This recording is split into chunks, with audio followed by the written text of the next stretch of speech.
السلام عليكم ورحمة الله وبركاته.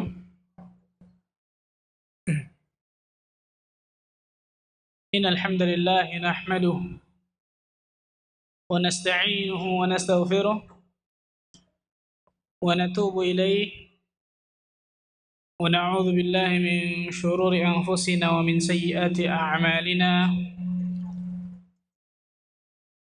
من يهده الله فلا مضل له ومن يضلل فلا هادي له. أشهد أن لا إله إلا الله وحده لا شريك له وأشهد أن محمدا عبده ورسوله صلوات الله وسلامه عليه نبينا وحبيبنا وقرة أعيننا محمد صلى الله عليه وعلى آله وصحبه وسلم. قال الله عز وجل في كتابه الكريم: يا أيها الذين آمنوا اتقوا الله حق تقاته ولا تموتن إلا وأنتم مسلمون. يا أيها الناس اتقوا ربكم الذي خلقكم من نفس واحدة وخلق منها زوجها وبث منهما رجالا كثيرا ونساء واتقوا الله الذي تساءلون به والأرحام إن الله كان عليكم رقيبا. يا أيها الذين آمنوا اتقوا الله وقولوا قولا سديدا يصلح لكم أعمالكم ويغفر لكم ذنوبكم ومن يطع الله ورسوله فقد فاز فوزا عظيما. أما بعد. Ikhwani wa akhwati fid din, rahimani wa rahimakumullah. Bapak dan Ibu sekalian yang mudah-mudahan Allah Azza wa Jalla berikan keberkahan dalam kehidupannya. Alhamdulillah, kita bersyukur kepada Allah Tabaraka wa Ta'ala atas segala limpahan karunia, atas segala limpahan rahmat, atas segala limpahan nikmat, hidayah, inayah, taufik, fadl yang Allah berikan kepada kita semua. Sehingga pada pagi hari yang berbahagia ini Allah Tabaraka wa Ta'ala masih memberikan berbagai macam karunia dan nikmat kepada diri kita, sehingga kita dapat berkumpul, berjumpa kembali di salah satu taman dari taman-taman surga, yaitu majalisul ilm, yaitu majelis ilmu. Mudah-mudahan duduknya kita di sini ikhlas lillahi ta'ala, sehingga Allah Azza wa Jalla bisa ganjar dengan pahala yang sangat banyak dan juga berlipat ganda. Salat dan salam semoga tercurah kepada Rasulullah sallallahu alaihi wasallam, Nabi akhir zaman, Nabi yang telah membawa kita dari zaman kejahiliahan, dari zaman kebodohan, dari zaman keterasingan akan ilmu menuju zaman yang terang benderang akan ilmu syar'i, yaitu zaman as-sunnah. Ikhwani wa akhwati fid din, rahimani rahimakumullah. Di hadapan Bapak Ibu sekalian ada satu lembar fotokopian yang itu berisi salah satu doa Rasulullah sallallahu alaihi wasallam. Salah satu doa yang diajarkan oleh Nabi Muhammad sallallahu alaihi wasallam. Potongan doa. Aslinya doanya panjang. Aslinya doanya panjang. Tapi biasanya kalau panjang-panjang malas dihafalinnya Bapak Ibu ini. Pendek-pendek aja deh. Pendek pun jarang dihafalin. Karena itu saya ambil menjadi syahid dari bahasan kita sesuai dengan tema. Apa tema kita, Bu? Pak? Sudahkah Anda takut kepadanya? Sudahkah Anda takut kepadanya? Itu sudahkah Anda takut kepada Rabb kita, Allah Tabaraka wa Ta'ala?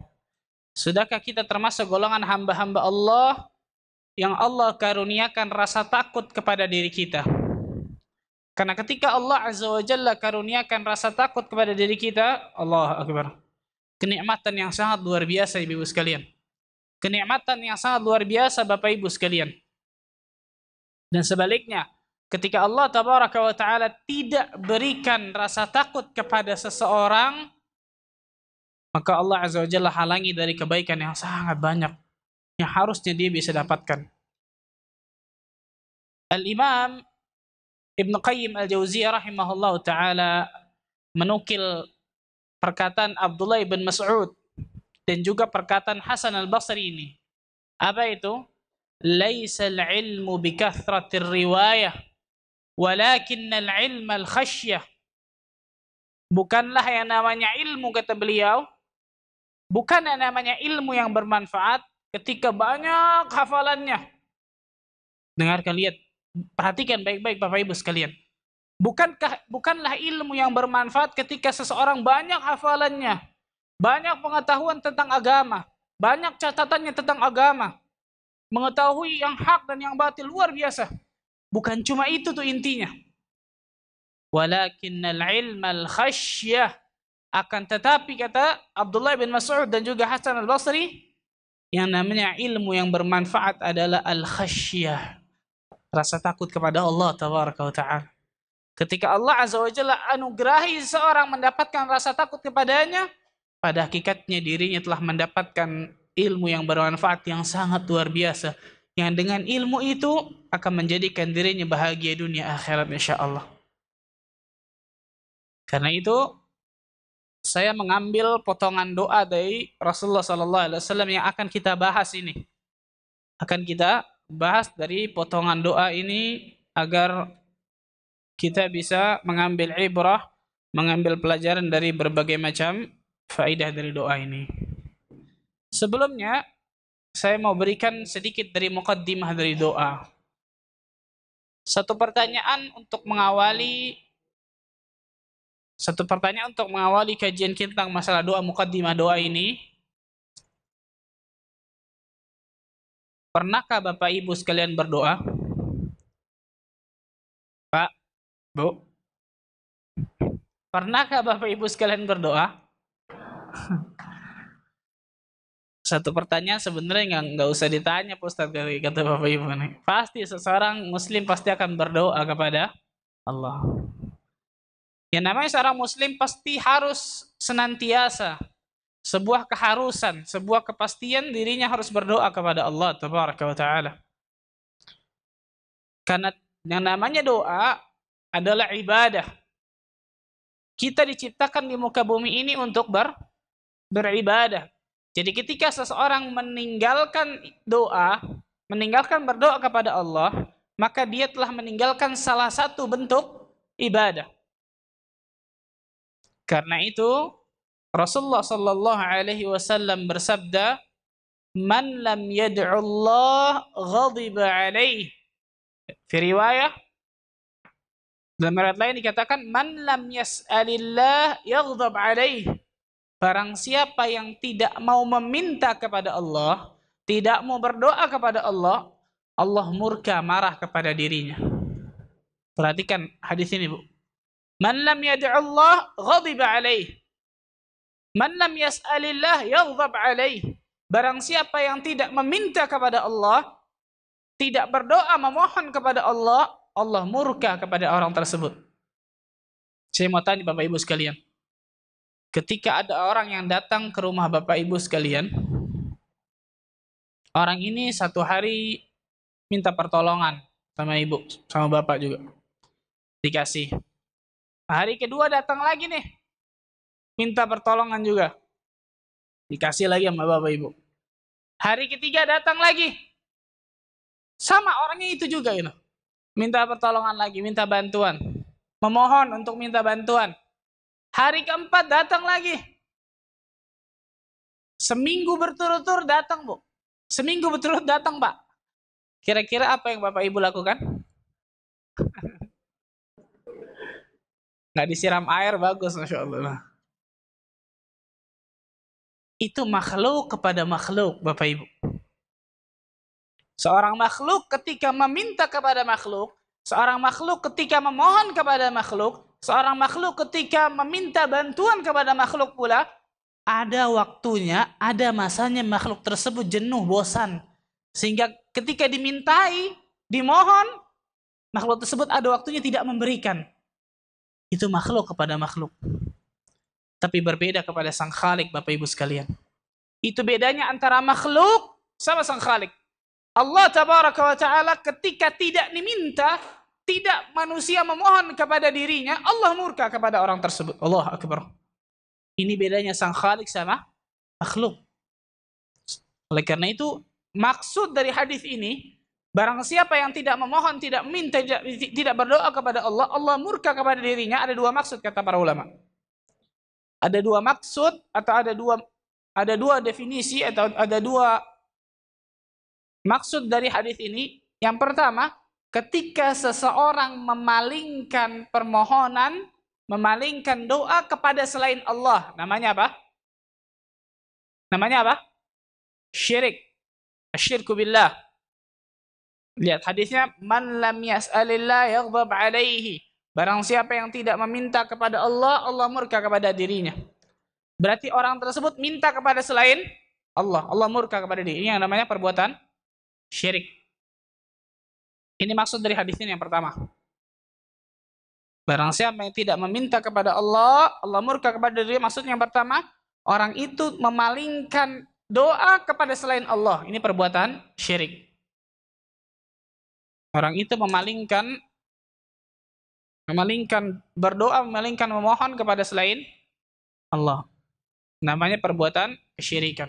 Yang kedua, makna yang kedua dari hadis ini adalah man lam yas'alillah yaghdab alaihi. Barang siapa yang tidak meminta kepada Allah, Allah murka kepada dirinya. Maksudnya orang tersebut jarang meminta kepada Allah, menunjukkan dirinya nggak butuh sama Allah. Dan ini nggak boleh seorang muslim, Bapak Ibu. Orang itu jarang meminta kepada Allah, sehingga itu menunjukkan tingkat ketergantungannya tidak kepada Allah 100% gitu. Orang itu tidak selalu kembali kepada Allah, tidak memohon kepada Allah, jarang meminta kepada Allah dalam setiap permasalahannya. Seperti seakan-akan dia tidak butuh oleh Allah. Dan ini bukan seorang muslim, Bu. Rasulullah SAW bersabda, syaraful mu'min qiyamul lail. Kemuliaan seorang mukmin ada pada salat malamnya. Wa izzuhu istighna'uhu 'anil nas. Dan kemuliaan seorang mukmin pula ketika dia tidak butuh sama manusia. Mafhum mukhalafahnya, ketika tidak butuh sama manusia, maka dia harus butuh kepada Allah tabaraka wa ta'ala. Manusia wajib luar biasa. Wajib tidak butuh kepada makhluk. Dan wajib sebaliknya harus butuh kepada Allah. Bukan seperti kita, Masya Allah, ketika kita dirundung masalah, musibah, ujian, biasanya manusia terpaku kepada seseorang mungkin yang hartanya banyak, meminta pertolongan kepada orang tersebut, meminta kepada yang pangkat jabatannya tinggi agar dimudahkan urusannya dan lain sebagainya. Tapi jarang manusia itu meminta kepada zat yang semua pasti akan dikabulkan ketika orang itu minta kepada zat tersebut, yaitu Allah tabaraka wa ta'ala. Istighna'uhu 'anil nas, merasa cukup dari manusia. Ini kemuliaan manusia, Bu. Aziz. Dengan kata lain, orang tersebut tidak boleh merasa cukup dari Allah tabaraka wa ta'ala sama sekali. Karena itu Allah Azza wa Jalla berfirman di dalam surat Al-Mu'min atau surat Ghafir. Surat keberapa, Bapak Ibu? Masya Allah, hafid Quran semua. Surat 40 ayat ke-60. Surat ke-40 ayat ke-60. Wa qala rabbukum ud'uni astajib lakum innal ladzina yastakbiruna 'an 'ibadati sayadkhuluna jahannama dakhirin. Allah tabaraka wa ta'ala berfirman, wa qala rabbukum ud'uni astajib lakum. Allah berfirman, ud'uni astajib lakum. Berdoalah kepadaku, aku akan ijabah doa kalian, kata Allah. Memintalah kepadaku, kata Allah, aku akan perkenankan permohonan kalian, aku akan kabulkan permohonan kalian. Innal ladzina yastakbiruna 'an ibadati, sesungguhnya orang-orang yang merasa cukup dari beribadah kepadaku, sesungguhnya orang-orang yang merasa cukup, nggak mau berdoa, malas berdoa, jarang berdoa kepada Allah, sayadkhuluna jahannama dakhirin, maka Allah Azza wa Jalla akan masukkannya dalam neraka jahannam dalam keadaan hina dina. Allahu Akbar. Ayat ini ayat yang sangat luar biasa, Bu. Allah mengatakan, ud'uni astajib lakum. Mintalah kepada aku mohonlah kepada aku, berdoalah kepada aku akan ijabah doa kalian, kata Allah. Aku akan perkenankan doa kalian. Sesungguhnya orang-orang yang sombong dari beribadah kepadaku, sesungguhnya orang-orang yang sombong dari tidak mau meminta kepadaku, kata Allah, sayadkhuluna jahannam dakhirin. Maka sungguh orang tersebut akan dimasukkan ke dalam neraka jahannam dalam keadaan hina dan dina. Subhanallah. Karena itu Rasulullah sallallahu alaihi wasallam bersabda apa, Bu? Ad-du'a huwal ibadah. Doa adalah ibadah. Saya mau tanya Bapak Ibu sekalian. Pernah nggak kita temukan dalam hadis Rasulullah SAW mengatakan as-salah hiyal ibadah. Salat adalah ibadah. As-saum huwal ibadah. Puasa adalah ibadah. Az-zakah hiyal ibadah. Zakat adalah ibadah. Al-hajj huwal ibadah. Haji adalah ibadah. Pernah nggak? Pernah nggak Bapak Ibu? Insya Allah nggak ada. Insya Allah tidak ada kata-kata letterlek seperti itu. Hadis yang mengatakan seperti doa nih. Ad-du'a huwal ibadah. Doa adalah ibadah. Tidak ada salat adalah ibadah, zakat adalah ibadah, saum adalah ibadah. Hanya perkara doa, Bu. Yang Rasulullah sallallahu alaihi wasallam mengatakan ad-du'a huwal ibadah.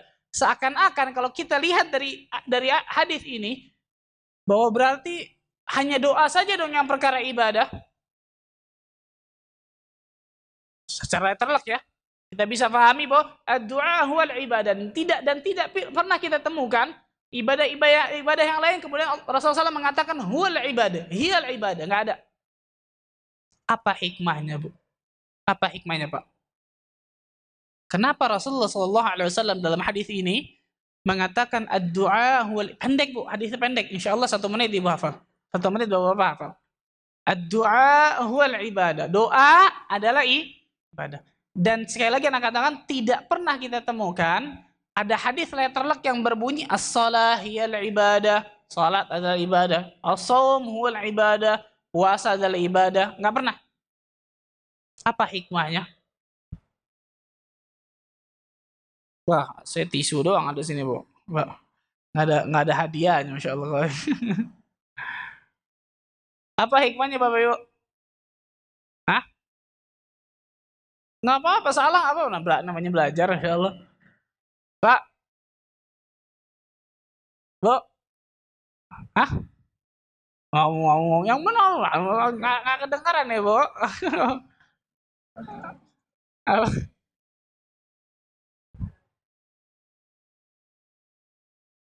Pertanyaannya paham nggak? Pertanyaannya paham nggak? Belum paham. Dalam hadis dikatakan, Bapak nih, dalam hadis dikatakan, ad-du'a huwal ibadah. Doa adalah ibadah. Hadis Rasulullah SAW, hadisnya sahih. Riwayat Imam Abu Dawud dan yang lainnya. Tapi tidak pernah kita temukan dalam hadis yang sahih Rasulullah SAW mengatakan as-salah hiyal ibadah, as-saum huwal ibadah. Nggak pernah kita temukan. Kenapa kok cuma perkara doa yang Rasulullah mengatakan huwal ibadah, seakan-akan cuma doa doang yang ibadah. Padahal yang kita tahu ibadah banyak. Apa hikmahnya? Doa dialog langsung. Kalau salat, Bu,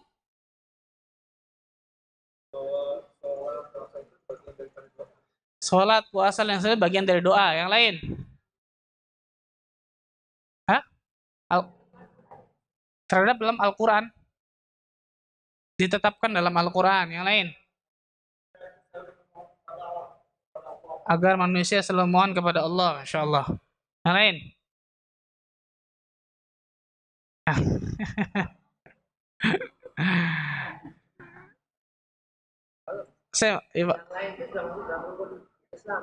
Yang lain sudah masuk dalam rukun.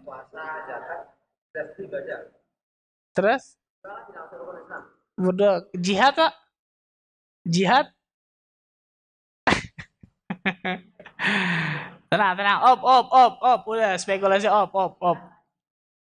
Perintah. Op. Ibadah menurut bahasa apa? Ibadah menurut bahasa apa?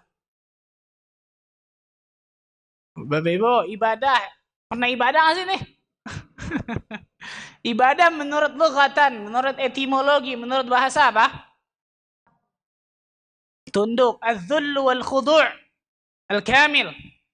Menundukkan diri, menghinakan diri secara sempurna. Itu ibadah menurut bahasa ya.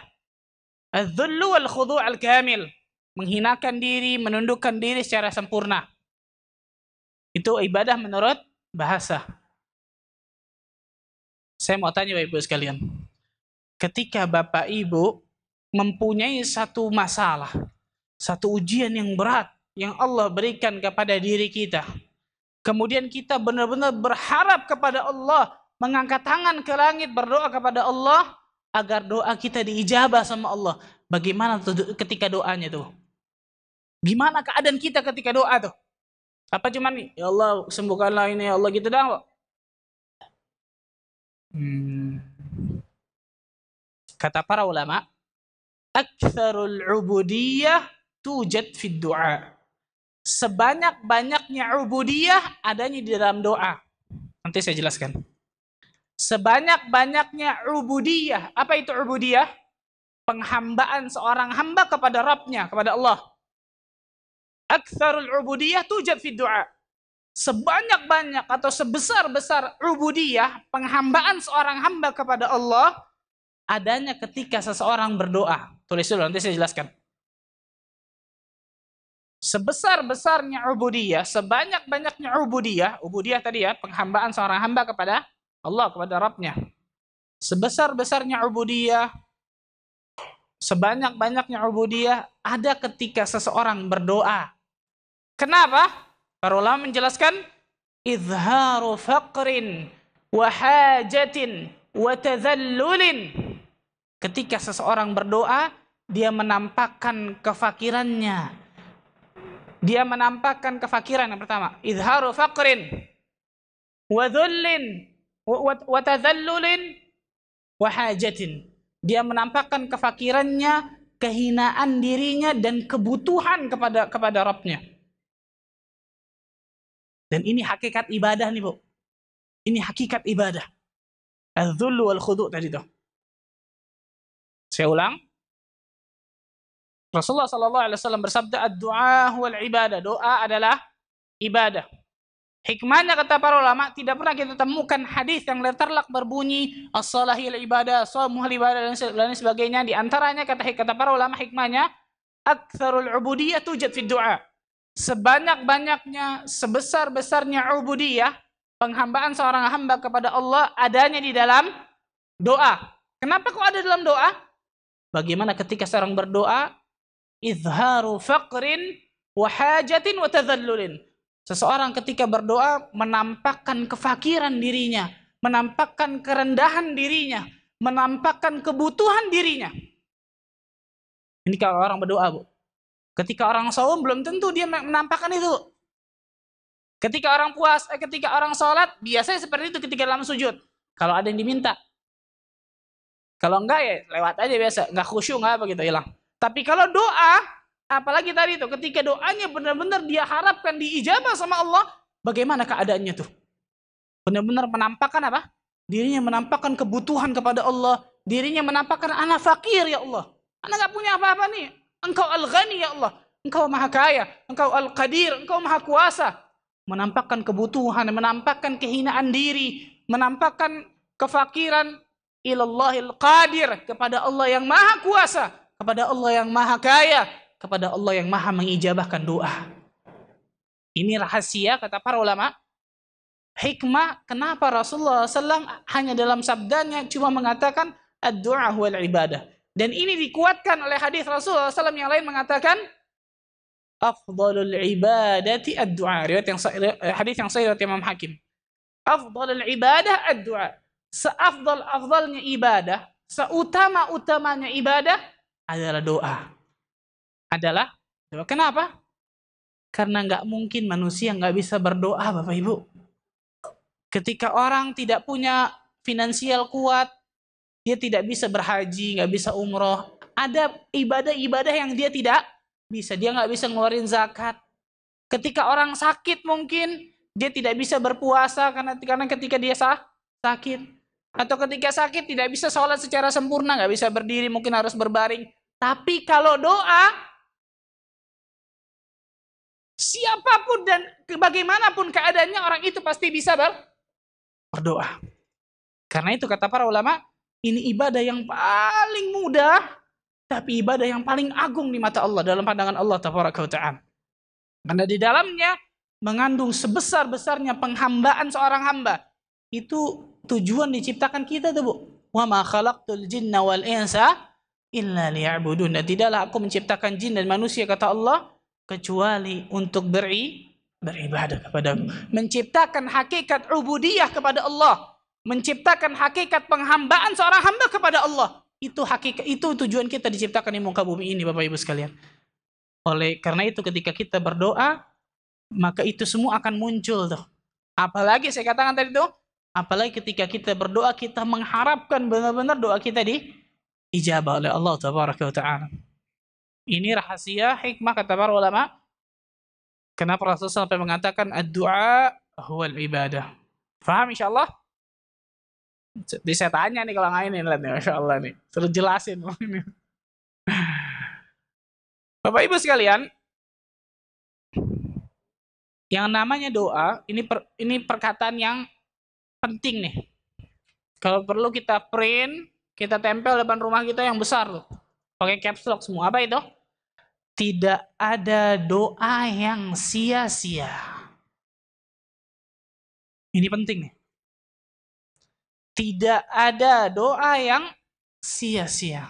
Selama doa tersebut tidak ada unsur dosa, selama doa tersebut tidak ada unsur memutuskan tali silaturahmi, nggak ada yang sia-sia. Tidak ada yang sia-sia. Maka saya katakan,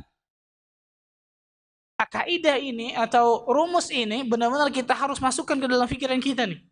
Kalau perlu kita tempel depan rumah kita nih. Sehingga kita ketika doa tidak malas untuk berdoa, atau ketika doa kemudian misalnya Allah tidak ijabah, lama diijabahnya sehingga kita meninggalkan doa. Tidak. Umar bin Khattab radhiyallahu taala anhu wa arda berkata, aku tidak takut ketika aku berdoa akan diijabah atau tidak oleh Allah. Aku nggak takut, kata Umar. Umar bin Khattab nih, bayangkan fikihnya, bagaimana pemahaman beliau nih. Aku tidak takut, kata Umar bin Khattab, aku tidak takut ketika aku berdoa, kemudian Allah ijabah atau tidak. Bukan itu yang aku takutkan tuh. Mau Allah ijabah atau Allah tidak ijabah, bukan itu yang aku pikirkan. Tapi yang aku takutkan adalah ketika Allah Azza wa Jalla tidak memberikan hidayahku lagi untuk terus berdoa kepadanya. Allahu Akbar. Perhatikan Bapak Ibu. Aku nggak takut, kata Umar bin Khattab, doaku nggak diijabah. Mau diijabah, mau enggak, terserah Allah, kata dirinya. Bukan itu yang aku takutkan, kata Umar bin Khattab. Tapi yang aku takutkan adalah ketika Allah Azza wa Jalla tidak memberikan hidayahku lagi untuk terus berdoa kepadanya. Kenapa? Kenapa? Kenapa kok Umar sampai mengatakan begitu tuh? Orang biasanya kalau berdoa tujuannya agar dikabulkan ya. Tapi Umar mengatakan apa? Aku nggak takut nih mau diijabah mau tidak, bukan itu yang aku takutkan. Tapi yang aku takutkan adalah ketika Allah tidak memberikan hidayahku lagi untuk terus berdoa kepada Allah. Kenapa? Kenapa, Ibu? Balik yang tadi itu. Karena kalau seseorang meninggalkan doa atau malas dalam berdoa, berarti dia meninggalkan salah satu bentuk ibadah, bahkan ibadah yang paling afdal, yang paling agung. Dan kita diciptakan di muka bumi ini untuk beribadah. Berarti kita meninggalkan salah satu tujuan yang sangat mulia berdoa, yaitu ibadah kepada Allah. Lihat bagaimana fikihnya pemahaman Umar bin Khattab, subhanallah. Aku nggak takut, kata Umar bin Khattab, doaku nggak diijabah sama Allah. Bukan itu yang aku takutkan. Tapi yang aku takutkan adalah Allah Azza wa Jalla tidak memberikan hidayahku lagi terus untuk selalu aku berdoa kepadanya. Karena ketika pada saat itu, berarti aku meninggalkan salah satu bentuk ibadah, bahkan ibadah yang paling afdal. Na'udzubillah min dzalik. Karena itu saya katakan tadi, Bu, tidak ada doa yang sia-sia. Rasulullah sallallahu alaihi wasallam bersabda dalam hadis yang sahih yang diriwayatkan Imam Ahmad, Al-Baihaqi, Ibnu Abi Syaibah, "Ma min muslim yad'u bida'watin laisa fiha ithmun wala qati'atu rahim. Tidaklah seorang muslim berdoa dengan satu doa yang di dalam doanya tidak ada unsur dosa, tidak ada unsur memutuskan tali silaturahmi. Lihat. Tidaklah seorang mukmin berdoa dengan satu doa, dalam doanya nggak ada unsur dosa, dalam doanya nggak ada unsur memutuskan tali silaturahmi, illa a'tahu Allah ihda thalathin. Kecuali Allah Azza wa Jalla akan memberikan di antara tiga keadaan. Kecuali Allah Tabaraka wa Ta'ala akan memberikan di antara tiga keadaan nih. Seseorang muslim berdoa di antara tiga nih. Yang pertama, imma an tu'ajjala lahu da'watuhu. Allah langsung ijabah doanya. Ini keadaan pertama nih. Tidaklah seorang muslim berdoa dengan satu doa, di dalam doanya tidak ada unsur dosa, dan tidak ada unsur memutuskan tali silaturahmi, kecuali Allah Azza wa Jalla akan memberikan di antara tiga keadaan. Yang pertama, imma an tu'ajjala lahu da'watahu. Allah langsung ijabah doanya. Kita minta kepada Allah, langsung Allah ijabah. Ini yang pertama. Banyak nggak Bapak Ibu doa-doa yang kita panjatkan kepada Allah langsung Allah ijabah? Banyak nggak? Banyak. Bahkan mungkin lebih banyak daripada yang tidak diijabah. Tapi manusia biasanya yang nggak diijabah yang selalu dipikirkan tuh. Yang ini belum diijabah ya Allah, yang ini padahal yang ini banyak udah diijabah nih. Yang ini belum ya Allah, yang ini belum. Terus Masya Allah tuh. Itu manusia tuh. Ini yang pertama, keadaan pertama ya. Orang doa langsung Allah ijabah. Yang kedua, wa imma an yaddakhiraha laha fil akhirah, atau Allah simpan nanti di negeri akhirat. Allah akbar. Atau Allah simpan nanti di negeri akhirat. Ini yang kedua nih. Ini yang orang jarang untuk perhatikan yang kedua ini. Allah Azza wa Jalla akan simpan nanti di negeri akhirat. Seorang ulama salaf berkata, bisa jadi ada seseorang yang berdoa kepada Allah, kemudian Allah langsung ijabah. Dan bisa jadi ada seseorang yang berdoa lama kepada Allah, tapi Allah tidak ijabah, lama diijabahnya. Kata ulama ini bisa jadi orang yang pertama Allah tidak senang mendengar rintihan doanya. Allah, na'udzubillah min dzalik. Bisa jadi orang yang pertama, kata ulama ini, Allah nggak senang mendengar rintihan suaranya kepada Allah sehingga Allah langsung ijabah.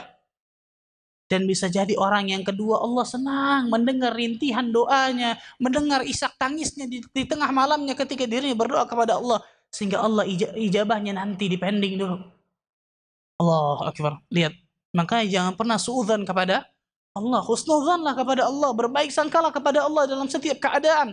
Jangan hanya karena ketika kita berdoa, kemudian doa kita belum diijabah sama Allah. Kenapa Allah belum ijabah sampai sekarang nih? Sehingga akhirnya meninggalkan doa. Na'udzubillah. Ketika kita meninggalkan doa kepada Allah, berarti kita meninggalkan salah satu bentuk ibadah, bahkan ibadah yang paling afdal. Sehingga nanti di hari kiamat, kata para ulama, ada manusia yang terkagetkan dengan luar biasa. Kok pahala ana banyak segini luar biasa nih? Ternyata apa? Ternyata dari doanya yang Allah simpan nanti di negeri akhirat. Gak diijabah di dunia, tapi Allah simpan nanti di negeri akhirat.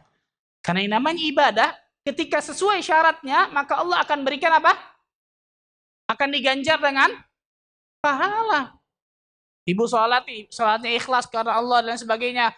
Kemudian sesuai dengan sunnah Nabi SAW akan diganjar oleh pahala kalau diterima sholatnya.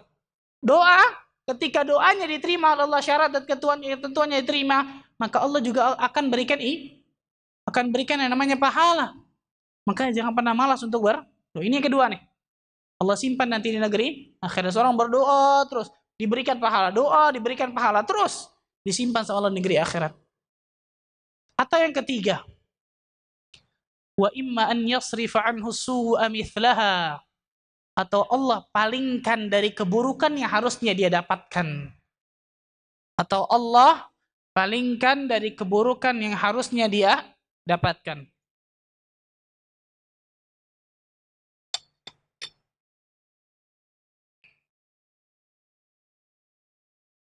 Atau Allah palingkan dari keburukan yang harusnya dia dapatkan. Allah palingkan dari keburukan yang harusnya dia dapatkan nih.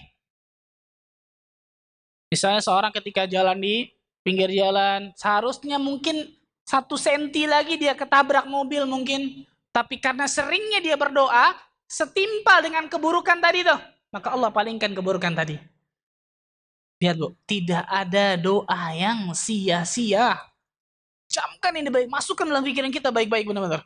Ketika kita doa sama Allah, yakin sama Allah, nggak mungkin doa kita sia-sia. Selama doanya tidak ada unsur dosa, selama doanya tidak ada unsur memutuskan tali silaturahmi.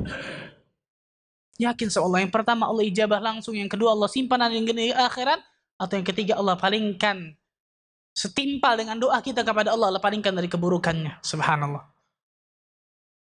Karena itu jangan pernah malas untuk berdoa. Banyak orang mengatakan, Ustaz, ana banyak dosa, ana berlumuran dosa kepada Allah, gini macam-macam, gimana Allah akan ijabah doa ana? Nggak yakin ketika dirinya berdoa kepada Allah, Allah akan ijabah. Ini diantara penghalang nih. Di antara mawani' ijabatud du'a, di antara penghalang diijabahnya doa seseorang adalah dirinya nggak yakin ketika doa kepada Allah akan diijabah. Nggak boleh. Rasulullah sallallahu alaihi wasallam bersabda, "Ud'ullah wa antum muqinuna bil ijabah." Dalam hadis yang sahih yang diriwayatkan Imam Tirmidzi, berdoalah kepada Allah dan kalian yakin doa kalian akan diijabah oleh Allah. Wa'lamu annallaha la yastajibu min qalbin ghafilin lahin. Dan ketahuilah sesungguhnya Allah Azza wa Jalla tidak menerima doa dari hati yang lalai lagi kemudian lengah dari Allah. Jadi ketika doa nggak serius gitu, nggak fokus, hatinya lalai kemana-mana, atau mungkin fokus tapi hatinya kemana? Wa'lamu kata Rasulullah, annallaha la yastajibu min qalbin ghafilin lahin. Sesungguhnya Allah Azza wa Jalla tidak mengijabah doa dari hati yang lalai lagi lengah. Subhanallah. Kita kembali yang tadi. Kalau ada orang mengatakan, Ustaz saya berlumuran dosa, banyak maksiat dan lain sebagainya. Saya mau tanya. Syarrul khalq, makhluk terburuk di alam jagat raya ini siapa? Makhluk terburuk Iblis, yang sudah pasti mendapatkan nerakanya Allah, yang sudah pasti dilaknat oleh Allah sampai hari kiamat. Iblis pasti masuk neraka loh, pasti masuk neraka, tidak mungkin tidak. Ketika iblis memohon kepada Allah, minta kepada Allah, Allah ijabah. Buka surat Al-Hijr, surat 15 ayat 36-37. Surah Al-Hijr ada juga di dalam surah Al-A'raf kalau nggak salah. Iya, Al-A'raf betul. Surat Al-Hijr ayat ke-36-30. Allah Azza wa Jalla berfirman, Qala Rabbi fa'anzirni ila yaumi yub'atsun. Qala fa'innaka minal munzarin. Allah berfirman yang artinya, Qala. Iblis berkata kepada Allah, Fa'anzirni ila yaumi yub'atsun. Ya Allah, tangguhkanlah umurku sampai hari berbangkit nantinya. Tangguhkan umurku sampai hari pembalasan nanti ya Allah. Lihat Bu, lihat Pak. Ini doa iblis bukan? Permohonan iblis kepada Allah bukan? Apa kata Allah?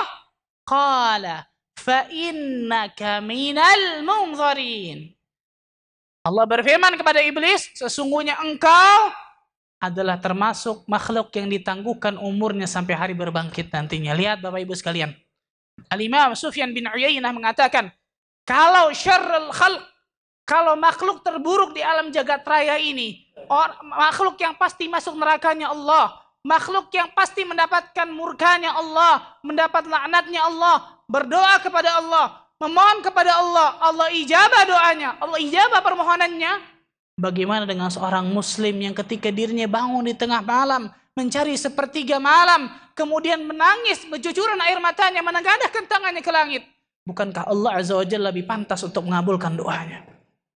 Jangan pernah sia-sia, jangan pernah yang namanya tidak yakin kepada Allah dalam berdoanya. Iblis, bayangkan Bapak Ibu sekalian, memohon kepada Allah agar ditangguhkan umurnya. Doa nih, permohonan kan? Apa kata Allah? Innaka minal munzarin. Sesungguhnya engkau termasuk makhluk yang ditangguhkan oleh Allah Azza wa Jalla. Subhanallah. Bagaimana dengan kita Bapak Ibu? Kita sering lupa nih tentang masalah ini nih. Sering lupa subhanallah. Ketika kita doa kepada Allah, kemudian kita lupa menekadkan, berazam, tekad kuat gitu. Menancapkan dalam hati kita Allah maha segala-galanya dalam segala sesuatu. Yakin sama Allah Azza wa Jalla akan ijabah. Karena itu ada banyak sebenarnya mawani. Ada banyak penghalang di ijabahnya doa. Paling tidak ada 50 Bapak Ibu. Kalau kita bahas sekarang sampai seminggu ke depannya. Ada 50 paling tidak mawani al-istijabatud du'a, penghalang-penghalang diijabahnya doa seseorang. Di antaranya ini ketika dirinya berdoa tidak timbul keyakinan, tidak timbul azam yang kuat kepada Allah tabaraka wa taala. Ini di antara mawani ijabatud du'a. Di antara doa yang paling bagus tidak lain tidak bukan adalah doa yang ada dalam Al-Qur'an dan juga doa yang ada dalam As-Sunnah. Catat ini baik-baik Bapak Ibu. Doa yang paling the best, yang paling bagus adalah doa yang ada di dalam Al-Quran dan juga doa yang ada dalam Al-Hadits atau As-Sunnah. Kenapa? Karena mengandung 3 unsur.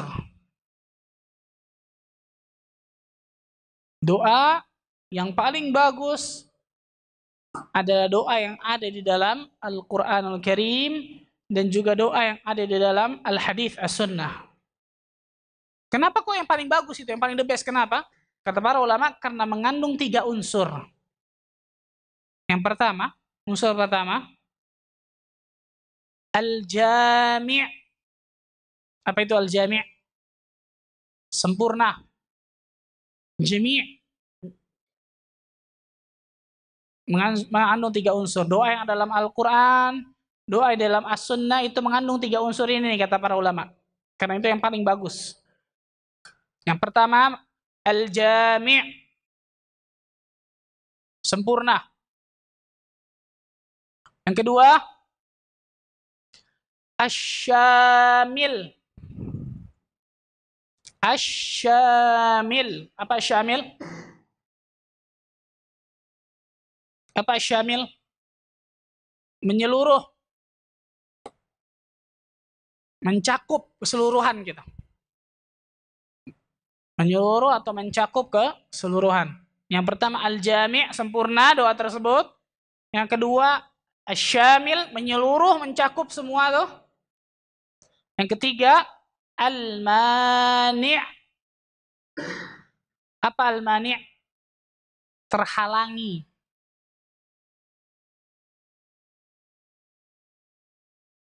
Terhalangi. Saya ulang.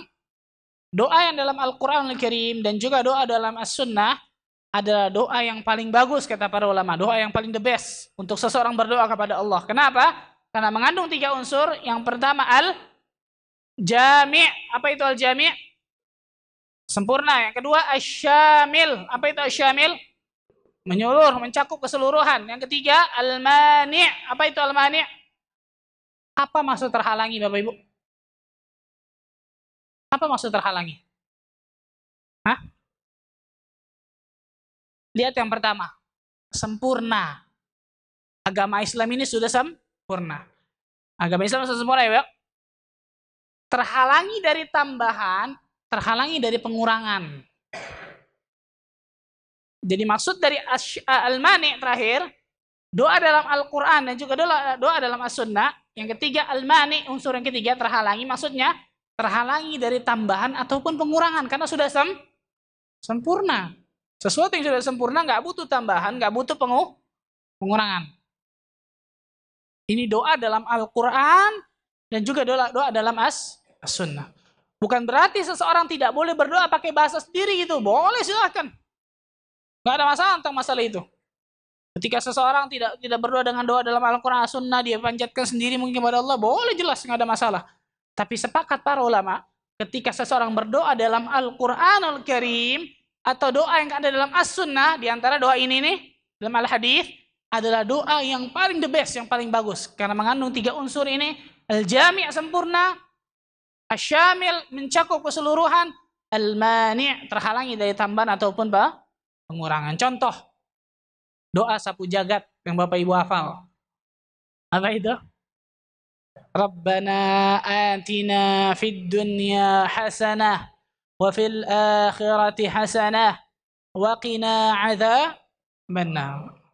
Ya Allah Tuhan kami, berikanlah kepada dunia kami hasanah kebaikan. Berikanlah kepada akhirat kami hasanah kebaikan dan lindungi kami dari api neraka. Kalau Allah tabaraka wa taala ijabah doa ini, Bu, bayangkan, Bu.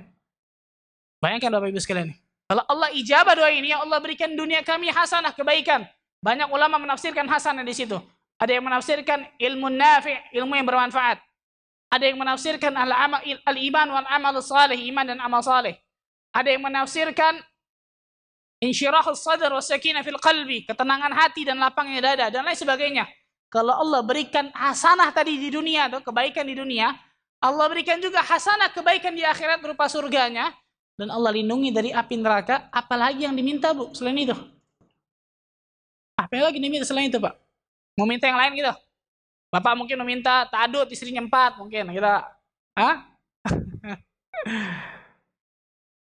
Kalau Allah berikan dua ini nih, Bu, hasanah kebaikan di dunia, hasanah kebaikan di akhirat, dan Allah lindungi seseorang dari api neraka, apalagi yang kurang gitu? Sudah sempurna, sudah mencakup keseluruhan, nggak butuh tambahan, nggak butuh pengurangan, dan lain sebagainya. Karena itu doa dalam Al-Quran dan As-Sunnah doa yang paling baik, doa yang paling bagus ketika kita berdoa kepada Allah Tabaraka wa Taala. Jangan pernah tinggalkan gitu. Boleh kita berdoa dengan bahasa kita sendiri dan lain sebagainya, tapi jangan tinggalkan doa di dalam Al-Quran dan juga dalam Al-Hadis As-Sunnah. Di antaranya adalah doa ini. Di antaranya adalah doa ini. Saya katakan tadi, ini adalah potongan doa. Aslinya doanya panjang, tapi ini potongan doa. Jadi di dalam doa, kaidah doa Bapak Ibu sekalian, boleh seseorang ngambil doang gitu. Misalnya saya ambil nih, Allahumma wa as'aluka khasyataka fil ghaibi wa syahadah. Ini kan di tengah-tengah nih, saya ambil, kemudian di ujung lagi diambil, digabung, boleh. Boleh, makanya saya kasih di situ titik-titik tuh.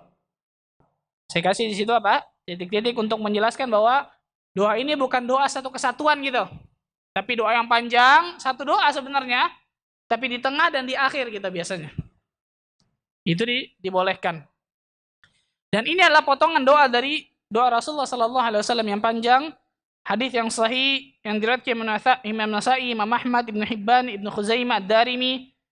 Ada juga di dalam kitab Ighathatul Lahfan karya dari Imam Ibnu Qayyim Al-Jauziyah, disahihkan oleh Syekh Al-Albani dalam kitabnya Sahih Jami' As-Saghir. Rasulullah SAW memulai doanya dengan Allahumma. Lihat di fotokopiannya, memulai doa ini dengan Allahumma. Di dalam Al-Quran dan juga di dalam As-Sunnah, doa itu biasanya, bahkan bukan biasanya, selalu dimulai dari 3 ini nih, 3 kata. Allahumma, Rabbana, Rabbi. 3 kata ya. Contohnya ini nih. Allahumma, Rabbana tadi, Rabbana atina fid dunya hasanah wa fil akhirati hasanah wa qina adzabannar. Rabbana zalamna anfusana wa illam taghfir lana wa tarhamna lanakunanna minal khasirin. Rabbana la tuzigh qulubana ba'da idh hadaitana wa hab lana min ladunka rahmah innaka antal wahhab. Rabbana hab lana min azwajina wa dhurriyyatina qurrata a'yun waj'alna lil muttaqina imama. Rabbana, Allahumma, contohnya ini nih, Allahumma wa as'aluka khasyataka fil ghaibi wash syahadah. Allahumma inni as'aluka al-huda wat-tuqa wal-afafa wal-ghina. Allahumma inni as'aluka al-afwa wal-afiyah fid dunya wal akhirah. Contoh Rabbi habli minas salihin. Rabbi ja'alni muqimas salati wa min dhurriyyati rabbana wa taqabbal doa. Selalu dimulai dari 3 ini nih, Bapak Ibu. Selalu dimulai dari 3 ini. Allahumma, Rabbana, dan juga Rabbi. Apa hikmahnya, Bapak Ibu? Penghambaan, pengagungan, yang lain. Apa hikmah Allah Azza wa Jalla dalam Al-Quran, Rasulullah SAW dalam Al-Hadis As-Sunnah, selalu memulai doanya dengan 3 kata ini nih. Allahumma, Rabbana, dan juga Rabbi. Antara makhluk dan pencipta. Yang lain? Hah? Esa. Yang lain? Coba kita tampung dulu jawabannya. Hah? Manggil. Manggil. Tauhid. Yang lain? Tauhidnya di mana, Bu?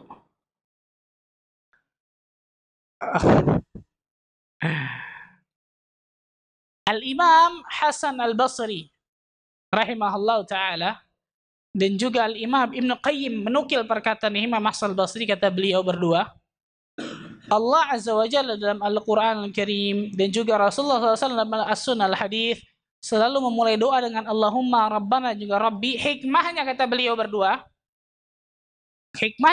berdua, ketika seseorang memulai dengan 3 kata ini, ketika seseorang memulai berdoa dengan 3 kata ini, ketika seseorang berdoa memulai dengan 3 kata ini, Allahumma Rabbana Rabbi, ketika seseorang memulai berdoa dengan 3 kata ini, maka dia sedang meminta dengan seluruh Asmaul Husna. Maka dia sedang meminta dengan seluruh Asmaul Husna. Karena 3 kata ini kata para ulama, Allahumma, Rabbana, dan juga Rabbi, terkumpul Asmaul Husna dalam 3 kata ini, kata mereka berdua. Oleh karena ini hikmah, kenapa kok Allah Azza wa Jalla dalam Al-Quran, Rasulullah SAW dalam As-Sunnah Al-Hadith, selalu memulai doa dengan 3 kata ini. Jadi seseorang ketika memulai doa dengan 3 kata ini, berarti orang tersebut sedang memulai berdoa kepada Allah dengan apa? Meminta dengan seluruh Asmaul Husna. Bayangkan seluruh. Meminta dengan seluruh nama-nama Allah yang maha indah. As-Sami' Al-Basir, Al-Hayyu, Al-Qayyum, Al-Jabbar, Al-Qahhar, Al-Hamid, Al-Mujib, dan lain sebagainya. Seluruh Asmaul Husna. Ada berapa Asmaul Husna? Hah? Ada berapa nama-nama Allah? Lebih, Bu. Bukan hanya 90. Rasulullah SAW bersabda memang. Yang namanya lillahi 99 isman. Sesungguhnya Allah Azza wa Jalla mempunyai 99 nama. Man ahsaha dakhala al-jannah. Atau kama qala alaihi salatu wassalam. Barang siapa yang menghafalnya, maka dia akan masuk surga. Hadis ini kata para ulama tidak menjadi pembatasan. Tidak menjadi pembatasan bahwa Asmaul Husna hanya 99 gitu. Tidak. Kenapa? Karena dalam hadis lain ketika Rasulullah SAW berdoa, terkenal doa kurub. Doa ketika seorang dalam keadaan gundah gulana, sedih. Di antara doanya itu apa? Allahumma inni as'aluka abduk wabni abdik wabni amatik nasiyati biyadik madin fiyya hukmuk adhin fiyya qada'uk as'aluka bikulli ismin huwa lak sammaita bihi nafsak au anzaltahu fi kitabik au 'allamtahu ahadan min khalqik au ista'tharta bihi fi 'ilmil ghaibi 'indak. Ini doa, panjang doanya. Doa ketika seorang dalam keadaan gundah gulana, dalam keadaan sedih, suruh baca ini kata Rasulullah. Ketika seorang baca ini, insyaallah ta'ala Allah Azza wa Jalla akan hilangkan kegundahan gulananya, hilangkan kesedihannya. Di antara kata-kata di situ ada awista'tharta bihi fi ilmil ghaibi 'indak. Aku meminta ya Allah dengan seluruh nama-namamu yang engkau sembunyikan dalam ilmu ghaibmu. Jadi ada nama-nama Allah yang tidak diberitahukan kepada kita semua. Jadi bukan hanya 99. Dalam hadis tadi bukan pembatasan gitu. Bukan pembatasan kata para ulama, bukan pembatasan Asmaul Husna cuma 99, bukan. Tapi orang yang menghafal 99, maka insyaallah taala Allah Azza wa Jalla akan berikan surga kepada diri. Dan menghafal di sini bukan cuma menghafal itu, Bu. Contoh, ketika seseorang hafal 3 aja misalnya, Bu. Dan dia praktekkan dalam kehidupannya sehari-hari. Allahu Akbar. As-Sami', Al-Basir, Al-Alim. Maha mendengar, maha melihat, maha mengetahui. Ketika seseorang mau menggibah orang lain nih dengan lisannya nih, dia tahu Allah Azza wa Jalla maha mendengar, dia nggak jadi gibah. Ketika seseorang mau berbuat kemaksiatan dan dia di dalam kesendirian, gak ada orang lihat nih, nggak jadi. Kenapa? Karena dia tahu Allah Azza wa Jalla Al-Basir. Ketika terbetik dalam hatinya, bayangkan nih, terbetik dalam hati seseorang, dia mau melakukan kemaksiatan, dia nggak jadi. Kenapa? Karena dia tahu Allah Al-Alim, Al-Khabir, Maha mengetahui yang terperinci. 3 nama, Bu. Apalagi 99. Apalagi 99. Jadi maksudnya di situ ketika seseorang faham, menghafal dari 99 nama tersebut, faham, kemudian dia jalankan, dia praktekkan, dia amalkan dalam kehidupan sehari-hari, maka orang tersebut insya Allah akan dijaga oleh Allah tuh. Ketika ingin bermaksiat, oh dirinya tahu Allah Azza wa Jalla Maha mendengar. Ketika dia ingin durhaka kepada Allah, dia tahu Allah Maha melihat, Allah Maha mengetahui. Allah terus. Itu maksud dari barang siapa yang menghafal. Jadi bukan hanya menghafal dari yang namanya nama Allah 99 saja, tidak. Tidak, tapi apa? Dia praktekkan dalam kehidupannya sehari-hari. Dia amalkan dalam kehidupan sehari. Dia tahu ilmunya dari 99 tersebut dan dia amalkan dalam kehidupannya sehari-hari. Allah Azza wa Jalla, Rasulullah SAW memulai dengan Allahumma. Dan ini tawassul yang dibolehkan. Tawassul yang dimasyru'kan, disyariatkan dalam agama Islam. Yaitu bertawassul dengan Asma'ul Husna. Dengan nama-nama Allah yang maha indah. Dengan nama-nama dan juga sifat-sifat Allah. Walillahi asma'ul husna fad'uhu biha. Allah berfirman, Allah Azza wa Jalla mempunyai nama-nama yang maha indah, fad'uhu biha. Berdoalah dengan nama-nama tersebut. Contoh, ya mujibus sa'ilin istajib du'aana. Wahai yang maha mengijabahkan doa, ijabahkanlah doa kami. Ya Ghaffar, ya Ghafur, ighfirli. Wahai yang maha pengampun, ampunilah diriku. Ya Tawwab, tub alayya. Wahai yang menerima taubat, terimalah taubatku. Ya Karim, akrimni. Wahai maha memuliakan, muliakan diriku. Itu bertawassul dengan Asmaul Husna. Apalagi ketika seseorang meminta kepada Allah dengan seluruh Asmaul Husna. Di antara dimasyrukannya, di antara tawassul yang dibolehkan, disyariatkan, yaitu bertawassul dengan nama-nama dan sifat Allah. Allahumma wa as'aluka khasyataka. Lihat Bapak Ibu sekalian. Rasulullah sallallahu alaihi wasallam bersabda dari situ, memohon kepada Allah khasyataka, rasa takut kepada dirimu. Saya mau tanya, apa bedanya al-khauf dengan al-khasyah? Khauf apa? Takut, khauf ar-raja, rasa takut dan rasa harap. Kenapa dalam hadis ini Rasulullah SAW tidak menyebutkan khauf gitu, khaufaka, tapi menyebutkan khasyataka? Dalam bahasa Indonesia mungkin diartikan sama ya, khauf sama khasyah, dua-duanya apa? Takut. Tapi padahal ada makna yang berbeda tentang masalah khauf dan khasyah ini gitu. Contoh, misalnya ibu-ibu takut sama tikus nih. Maka dikatakan ibu-ibu takhaf dari thu'ban, misalnya dari ular. Seseorang takut kepada binatang buas, takhaf, tapi tidak dikatakan takhsya. Dalam bahasa Arab tidak dikatakan takhsya. Dikatakan takhaf tapi tidak dikatakan takhsya. Kenapa? Karena al-khasyah akhassu minal khauf.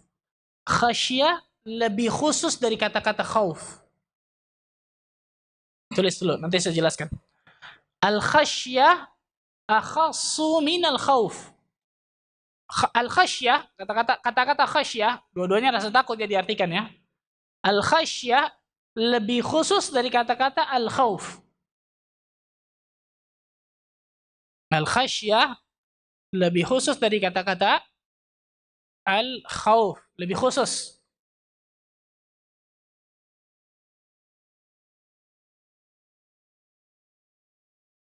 Lebih khusus dari kata-kata khauf. Kullu khaufin khasyah wa laysa kullu khasyatin khauf. Setiap khauf pasti khasyah. Setiap khauf pasti khasyah. Setiap khauf pasti khasyah.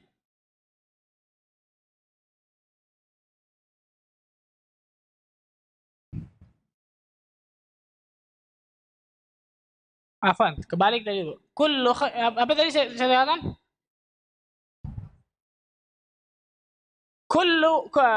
Al-khasyah akhassu min al-khauf. Khasyah lebih khusus dari kata-kata khauf.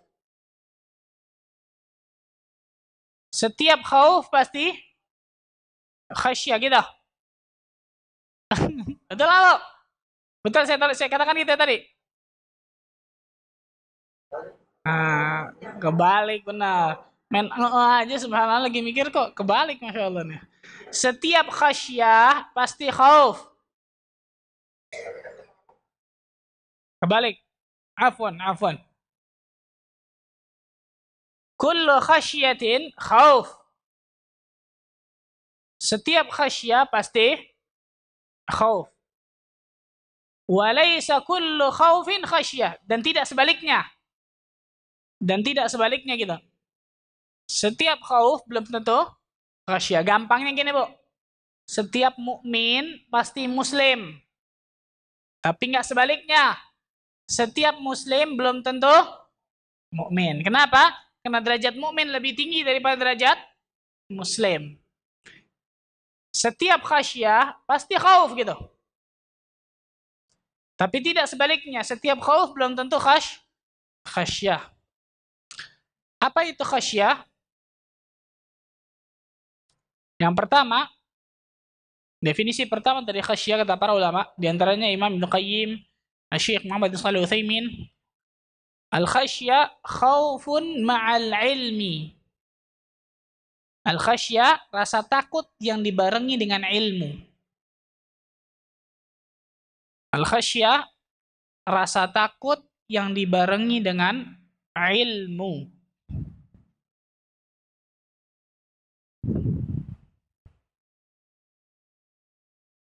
Rasa takut yang dibarengi dengan ilmu. Definisi kedua, al-khasyah yakni khaufun muqtarinun biijlalin wa haibatin wa ta'zim. Tulis deh, Bu.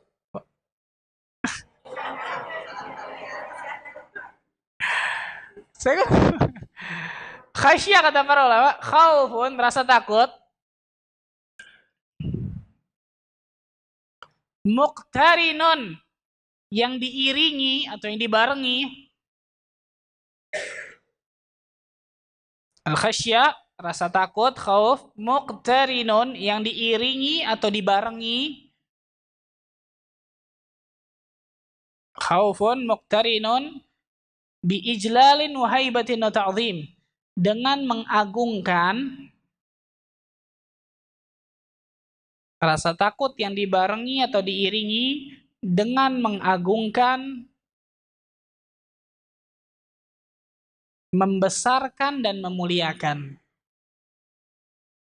Al-khasyah yakni khaufun rasa takut, muqtarinun yang dibarengi, yang diiringi, biijlalin wa haibatin wa ta'zim, dengan mengagungkan, membesarkan dan memuliakan. Itu khasyah. Karena itu ketika seseorang takut kepada ular, takut kepada binatang buas, takut kepada kecoa lain sebagainya, tidak dikatakan khasyah. Khasyah khusus kepada Allah, kepada Rabb kita. Khasyah. Karena khasyah lebih khusus dari kata-kata khauf. Lebih khusus dari kata-kata khauf. Karena itu Rasulullah SAW bersabda, inni la'a'lamuhum billah wa ashadda lahu khasyah. Sesungguhnya kata Rasulullah, aku yang paling mengenal, paling berilmu tentang billah, tentang Allah. Wa ashadda lahu khasyah, dan aku yang paling takut kepadanya. Lihat Bu. Lihat Bapak, lihat. Kata Rasulullah, Pak, inni la'alamuhum billah, sesungguhnya aku yang paling berilmu tentang Allah, yang paling mengenal siapa Allah. Dengan itu wa ashaddu lahu khasyah. Dengan karena mengenalnya, karena berilmu tentang Allah, sehingga aku yang paling takut kepada Allah. Aku yang paling khasyah kepada Allah. Karena itu tadi yang pertama, definisi pertama apa? Rasa takut yang dibarengi dengan ilmu. Orang kalau kenal Allah, mengenal Rabbnya, subhanallah. Lihat Rasulullah SAW. Aku yang paling kenal kepada Allah, kata Rasulullah. Yang paling mengenal siapa Rabb kita, siapa Rabbnya, siapa Allah itu. Sehingga dengan itu hasilnya, aku yang paling takut, aku yang mempunyai paling khasyah kepada Allah, yang paling merasa takut kepada Allah tabaraka wa ta'ala. Jadi namanya khasyah bukan hanya khauf saja, bukan hanya rasa takut saja, tidak. Tapi dibarengi, diiringi dengan mengagungkan, memuliakan, dan juga membesarkan. Itu khasyah. Itu khasyah. Karena itu Rasulullah meminta di sini, khasyataka, dan rasa takut ini Bapak Ibu sekalian, Allahu Akbar. Ini kenikmatan yang sangat luar biasa. Saya katakan tadi di awal, orang yang Allah anugerahi rasa takut kepada Allah, Allah anugerahi kenikmatan yang sangat luar biasa. Dan sebaliknya, ketika Allah Azza wa Jalla tidak berikan khasyah ini kepada seseorang, maka Allah Azza wa Jalla halangi dari kebaikan yang sangat banyak yang harusnya dia dapatkan. Khasyah, khasyatullah, rasa takut kepada Allah tabaraka wa ta'ala. Rasulullah sallallahu alaihi wasallam pernah berkata kepada Abdullah bin Mas'ud radhiyallahu anhu, "Ya Abdullah, iqra' alayya al-Qur'an." Wahai Abdullah bin Mas'ud, bacakan kepadaku Al-Qur'an. Maka Ibnu Mas'ud mengatakan, "Ya Rasulullah, aqra'u 'alaika wa 'alaika unzil." Aku membacakan kepadamu Al-Qur'an, padahal Al-Qur'an diturunkan kepadamu. Apa kata Rasulullah? Inni uhibbu an asma'ahu min ghairi. Sesungguhnya aku senang mendengar dari orang lain. Karena di antara para sahabat yang bacaannya dan suaranya indah adalah Abdullah bin Mas'ud. Di antara juga Abu Musa al-Ash'ari, Ubay bin Ka'ab, dan Tamim ad-Dari, dan lain sebagainya. Di antaranya Rasulullah SAW suaranya indah dalam baca Quran. Nikmat ketika baca Quran itu, enak didengar. Maka faqara'tu surat An-Nisa, kata Abdullah bin Mas'ud. Maka aku membaca surah An-Nisa. Ketika aku baca hatta sampai ke ayat surat An-Nisa ayat ke-41. فَكَيْفَ إِذَا جِئْنَا مِنْ كُلِّ أُمَّةٍ بِشَهِيدٍ وَجِئْنَا بِكَ عَلَى هَؤُلَاءِ شَهِيدًا. Yang artinya, dan bagaimana ketika kami datangkan kepada setiap umat seorang saksi, seorang rasul. Dan kami akan datangkan ke engkau ya Muhammad menjadi saksi bagi bagi umatmu yang banyak, luar biasa semuanya nih. Maka Rasulullah SAW mengatakan, hasbuk al-an ya Abdullah. Cukup. Faltafattu ilaihi, kata Abdullah bin Mas'ud. Maka aku berpaling kepada dirinya. Fara'aitu ainaini tadrifan alaihi salatu wassalam. Maka aku melihat kedua matanya telah berlinang air mata. Allah Akbar. Lihat. Orang yang takut kepada Allah. Orang yang takut kepada Allah, Bapak Ibu sekalian. Rasulullah SAW nanti akan menjadi saksi kepada kita semua nih, umatnya yang terakhir, yang paling banyak umatnya. Itu umat Muhammad SAW. Rasulullah akan menjadi saksi. Kata Ibnu Hajar al-Asqalani, Rasulullah SAW membayangkan nanti bagaimana mauqif fil mahsyar. Bagaimana pada saat itu berdirinya manusia di padang mahsyar, huru-hara yang sangat luar biasa. Dan pada saat itu manusia hanya akan manusia satu-satunya yang hanya bisa memberikan syafaat, yaitu syafaatul uzma, hanya Muhammad bin Abdullah, Nabi Muhammad sallallahu alaihi wasallam. Rasulullah membayangkan bagaimana kengerian padang mahsyar, bagaimana dia akan menjadi saksi kepada umatnya dan lain sebagainya. Lihat. Ubaid bin Umair bertanya kepada Aisyah radhiyallahu anha, "Wahai Aisyah, ya Aisyah, tunjukkan kepada diriku, ceritakan kepada diriku suatu kisah atau suatu cerita yang menakjubkan yang pernah engkau lihat bersama Rasulullah, yang paling menakjubkan, yang paling berkesan kepada dirimu." Maka Aisyah bercerita, pada satu malam Rasulullah SAW bersabda kepada diriku, berkata kepada diriku, "Dharini ata'abbadu lailata li Rabbi." Wahai Aisyah, biarkan aku untuk beribadah malam ini kepada Rabbku. Maka Aisyah berkata, "Ya Rasulullah, sesungguhnya aku menyukai, mencintai ketika aku berdekatan denganmu. Tapi aku juga mencintai apa yang membuatmu cinta, apa yang membuatmu suka." Maka Rasulullah SAW sholat pada malam itu, kata Aisyah. Sholat dengan sholat yang sangat panjang dan sangat lama. Sampai-sampai pangkuannya basah. Sholat terus, kemudian sampai-sampai namanya jenggotnya basah, berlinang dengan air mata. Kemudian sholat terus, sampai namanya tanah basah. Karena sumber Rasulullah hanya tanah. Lihat, bayangkan Bu. Lihat, bayangkan Bapak Ibu sekalian, orang yang sudah diampuni nih. Maka terdengar azan dari Bilal bin Rabah, berarti sampai subuh hari. Maka ketika itu Rasulullah SAW keluar. Kemudian Bilal melihat min atharil buka, bekas-bekas tangisan Rasulullah di wajahnya, di pipinya. Kemudian Bilal berkata, "Ya Rasulullah, engkau adalah orang yang diampuni dosamu yang lalu dan akan datang. Engkau adalah orang yang mendapatkan surganya Allah dengan pasti. Kenapa engkau sampai seperti ini rasa takutnya?" Apa kata Rasulullah? "Ya Bilal, afala akunu 'abdan syakura." Wahai Bilal, apakah aku tidak boleh menjadi hamba Allah yang bersyukur? Laqad unzila alayya lailata ayah. Sesungguhnya telah turun tadi malam satu ayat kepada diriku. Wailun, celaka seseorang, liman qara'aha wa lam yatafakkar fiha. Celaka seseorang barang siapa yang membaca ayat ini tapi tidak mau berfikir, tidak mau mentafakuri, tidak mau mentadaburi ayat ini. Ayat apa itu? Dalam surat Ali Imran ayat ke-190. Inna fi khalqis samawati wal ardi wa ikhtilafil laili wan nahar la ayatin li ulil albab. Sesungguhnya dalam penciptaan langit dan bumi, silih bergantinya siang dan malam, ada tanda-tanda kebesaran Allah bagi orang yang mau menggunakan akal fikirannya, bagi orang yang mau menelusuri tentang ilmu Allah, membuka tentang ulul albab, dengan akal fikirannya dia buka, subhanallah. Wailun, kata Rasulullah, celaka seseorang. Lihat bagaimana orang yang rasa takutnya. Sayyidul anbiya wal mursalin, bal sayyidul bashar, penghulunya para nabi dan rasul, bahkan pemimpinnya manusia semua nih. Orang yang pernah menginjakkan kakinya, orang termulia yang pernah menginjakkan kakinya di muka bumi ini. Lihat bagaimana rasa takut beliau. Abdullah bin Syikhir berkata, aku melihat Rasulullah SAW sholat dan aku mendengar dari dada beliau seperti bejana atau ceret yang sedang air mendidih. Jadi bunyi dalam dada beliau. Saking apa? Saking ketika beliau takutnya menangis dalam dada beliau sampai bunyi seperti itu. Abu Bakar As-Siddiq radhiyallahu taala anhu, seorang sahabat Nabi yang sangat luar biasa. Manusia terbaik setelah Nabi dan Rasul, Abu Bakar As-Siddiq. Ketika Rasulullah SAW sakit, kemudian Rasulullah SAW menyuruh kepada Aisyah radhiyallahu anha berkata, "Murru Abu Bakrin bis-shalah falyusalli bin-nas." Perintahkan Abu Bakar untuk mengimami manusia.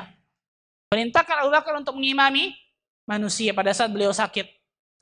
Maka Aisyah, anaknya nih, Aisyah mengatakan, "Ya Rasulullah, inna abi rajulun bakka." Sesungguhnya ayahku adalah orang yang gampang menangis. Ketika dirinya membaca Al-Quran, tangisannya melebihi daripada bacaan Al-Qurannya. Lihat, orang yang dijamin nih, Abu Bakar fil jannah. Di antara laqab, di antara julukan Abu Bakar selain As-Siddiq, apa Bapak Ibu? Ada yang tahu? Julukan Abu Bakar As-Siddiq selain As-Siddiq, apa itu? Hah? Ada yang tahu? Saya kasih hadiah insyaallah. Hah? Al-Atiq. Al-Atiq. Ain, ta, ya, qa. Al-Atiq. Apa itu Al-Atiq? Orang yang terbebaskan atau dibebaskan. Maksudnya, orang yang pasti dibebaskan dari api neraka Allah. Itu julukan Abu Bakar As-Siddiq diantaranya. Ini banyak orang gak kenal nih, orang gak tahu nih. Orang-orang Syiah mengatakan di lantarnya melaknat Abu Bakar. Ini julukan Abu Bakar nih. Al-Atiq, Rasulullah SAW memberikan. Orang yang terbebaskan, orang dibebaskan dari neraka Allah Tabaraka wa Ta'ala. Lihat ketika beliau mengimami manusia, apa? Tangisannya lebih kencang kata anaknya daripada bacaannya. Sehingga nggak terdengar dari bacaannya. Orang yang sangat luar biasa nih. Abu Bakar As-Siddiq dalam Hilyatul Auliya mengatakan, ketika Allah Tabaraka wa Ta'ala memberikan kenikmatan bagi diriku, sebelah kakiku bisa memasuki surga. Bayangkan ini Bapak Ibu sekalian. Sebelah kakiku bisa menginjak surganya Allah, tapi sebelahnya lagi belum. Maka pada saat itu aku sangat takut. Bisa jadi Allah Azza wa Jalla menarikku kemudian mencampakkanku dalam api nerakanya Allah. Abu Bakar As-Siddiq. Sebelah kakinya sudah masuk surga, kata dirinya apa? Aku masih merasa takut kepada Allah. Bisa jadi Allah Azza wa Jalla menarikku kemudian mencampakkanku dalam api neraka. Abu Bakar As-Siddiq. Umar bin Khattab radhiyallahu taala anhu, orang yang dijamin Umar fil jannah, kata Rasulullah, Umar di dalam surga. Lihat bagaimana ketika beliau mengimami manusia, seorang sahabat sampai berkata apa? Aku berada di saf paling belakang ketika Umar menjadi imam, dan terisak tangis Umar terdengar oleh diriku. di saf paling belakang, Bu. Di saf paling belakang, Bapak Ibu sekalian. Umar bin Khattab pernah melewati satu jalan. Kemudian dari jalan tersebut dia mendengar firman Allah Tabaraka wa Ta'ala yang dibacakan dalam yang namanya dalam satu rumah. Inna adzaba rabbika lawaqi'. Sesungguhnya azab Tuhanmu pasti akan terjadi, kata Allah dalam surat At-Tur. Kemudian Umar ketika lagi jalan berhenti tiba-tiba. Berhenti kemudian menangis luar biasa karena dia tahu nih, inna adzaba rabbika lawaqi'. Dia paham apa yang dibaca orang ini nih. Sesungguhnya azab Tuhanmu pasti akan terjadi, pasti akan tertimpa kepada manusia. Maka Umar menangis dengan tangisan yang sangat luar biasa sampai pingsan di tengah jalan. Sampai digotong ke rumahnya, sakit 3 hari, dijenguk oleh orang. Hanya mendengar satu ayat dalam kitabullah, Bapak Ibu sekalian. Lihat. Utsman bin Affan radhiyallahu taala anhu arda. Ketika beliau melewati pekuburan, maka beliau menangis luar biasa sampai jenggotnya basah, kata maulanya. Maka maulanya bertanya kepada Utsman bin Affan, "Ya Utsman, ketika disebutkan surga dan neraka engkau tidak menangis, tapi ketika disebutkan kuburan atau engkau melewati pekuburan, engkau masuk dalam area pekuburan, kenapa tangismu luar biasa tambah menjadi?" Apa kata Utsman? Alam tasma' qauli Rasulillah sallallahu alaihi wasallam. Apakah engkau tidak mendengar sabda Rasulullah sallallahu alaihi wasallam yang mengatakan, innal qabra awwalu manazilil akhirah. Sesungguhnya kuburan, alam kubur adalah negeri pertama dari negeri akhirat. Fa in naja minhu fama ba'dahu aisar minhu. Barang siapa yang selamat dari alam kubur ini, kedepannya akan jauh lebih mudah. Fa in lam yanju minhu fama ba'dahu ashaddu minhu. Dan barang siapa yang tidak selamat ketika di alam kubur, kedepannya akan jauh lebih berat. Kedepannya akan jauh lebih berat. Kemudian Rasulullah SAW juga mengatakan, kata Utsman bin Affan, ma ra'aitu manzaran qat illa al-qabru afdha'u minhu. Tidaklah aku melihat pemandangan yang lebih mengerikan kecuali adanya di alam kubur. Allahu Akbar. Kecuali adanya di alam kubur. Rasulullah SAW juga bersabda, innal qabra la daghtah. Sesungguhnya alam kubur ada penghimpitan kubur. Bayangkan hadis ini, ikhwan. Sesungguhnya dalam kubur itu ada himpitan kubur. Lau naja minhu la naja Sa'ad bin Mu'ad. Kalau sekiranya ada orang yang paling pantas untuk selamat dari himpitan kubur, maka Sa'ad bin Mu'ad yang paling pantas. Siapa Sa'ad bin Mu'ad? Siapa Sa'ad bin Mu'ad? Seorang sahabat Nabi SAW yang ketika beliau meninggal, ihtazza arsyur rahman limauti Sa'ad bin Mu'ad. Bergetar arasnya Allah ketika meninggalnya Sa'ad bin Mu'ad. 70.000 malaikat turun menyaksikan kesyahidan Sa'ad bin Mu'ad. Seluruh pintu langit dibuka ketika meninggalnya Sa'ad bin Mu'ad. Apa kata Rasulullah? Sa'ad bin Mu'ad akan tetap mendapatkan himpitan kubur. Kemudian Allah Azza wa Jalla luaskan. Bagaimana dengan kita, Bapak Ibu sekalian? Orang yang ketika meninggalnya menggetarkan arasnya Allah. Orang yang ketika meninggalnya kesyahidannya disaksikan 70.000 malaikat. Kemudian pintu langit terbuka. Dia akan tetap mendapatkan himpitan kubur. Kemudian Allah Azza wa Jalla akan meluaskannya. Bagaimana dengan kita? Merasa tenang. Tidak mempunyai khasyatullah. Tidak mempunyai rasa takut kepada Allah Tabaraka wa Ta'ala. Abu Hurairah radhiyallahu ta'ala anhu arda. Abu Hurairah ketika beliau menunggu sakaratul maut. Beliau menangis dengan tangisan yang luar biasa. Maka para sahabat berkata, kenapa engkau menangis ya Abu Hurairah? Apa kata Abu Hurairah? Aku bukan menangis karena ketika aku bersedih dengan berpisahnya dunia. Bukan itu kata Abu Hurairah. Tapi aku tahu setelah ini perjalananku panjang. Perjalananku sangat panjang setelah ini. Yaitu alam akhirat. Perjalananku panjang dan bekalku sangat sedikit. Abu Hurairah bayangkan, bekalku sangat sedikit. Dan nanti di akhirat hanya ada 2 genggaman kata dirinya. Hanya ada 2 kelompok. Kelompok yang digiring dimasukkan ke dalam surga. Dan kelompok yang digiring dimasukkan ke dalam neraka. Umar bin Abdul Aziz semalam suntuk memikirkan satu ayat dalam kitabullah surat Asy-Syura. Fariqun fil jannah wa fariqun fis sa'ir. Segolongan manusia ada yang digolongkan ke dalam surga, dimasukkan ke dalam surga. Dan segolongan manusia ada yang digolongkan, dimasukkan ke dalam neraka. Umar bin Abdul Aziz berkata, wa ana la adri ayyi fariqin ana. Dan aku pada saat itu tidak tahu termasuk golongan yang mana yang dimasukkan ke dalam surga atau dimasukkan ke dalam nerakanya Allah. Allahu Akbar. Lihat Bapak Ibu sekalian. Ini orang yang khasyatullah. Ini orang yang punya rasa takut kepada Allah Tabaraka wa Ta'ala. Orang yang benar-benar hatinya Allah berikan cahaya hidayah Allah. Orang yang hatinya bersinar dengan cahaya hidayah Allah Tabaraka wa Ta'ala. Sehingga rasa takutnya dapat menghalangi dia untuk bermaksiat kepada Allah Tabaraka wa Ta'ala. Al-Imam Hasan Al-Basri rahimahullah ta'ala, ketika beliau ingin berbuka puasa, beliau ingin menunggu segelas air. Ketika sampai di mulutnya, beliau menangis. Kemudian dia taruh lagi, air tersebut tidak jadi. Maka murid-muridnya berkata, "Ya Imam, ma baluk, apa yang terjadi dengan dirimu Imam? Kenapa engkau nggak jadi buka puasa dengan air putih tersebut?" Apa kata Imam Hasan Al-Basri? Aku teringat, kata Imam Hasan Al-Basri, aku teringat memelasnya penduduk neraka kepada penghuni surga. Memelasnya penghuni neraka kepada penghuni surga. Aku teringat ayat dalam kitab Allah, dalam surat Al-A'raf, ayat ke-50-51. Ayat yang sangat luar biasa ini Bapak Ibu sekalian. Ayat yang ketika seseorang mau merenunginya, insyaallah ta'ala dia akan, paling tidak akan timbul secercah cahaya hidayah dalam hatinya. Apa itu? وَنَادَى أَصْحَابُ النَّارِ أَصْحَابَ الْجَنَّةِ. Dan penghuni neraka memanggil, berseru kepada penghuni surga. Mau apa ikhwan?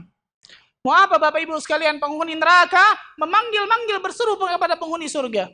An afidu alaina minal ma'.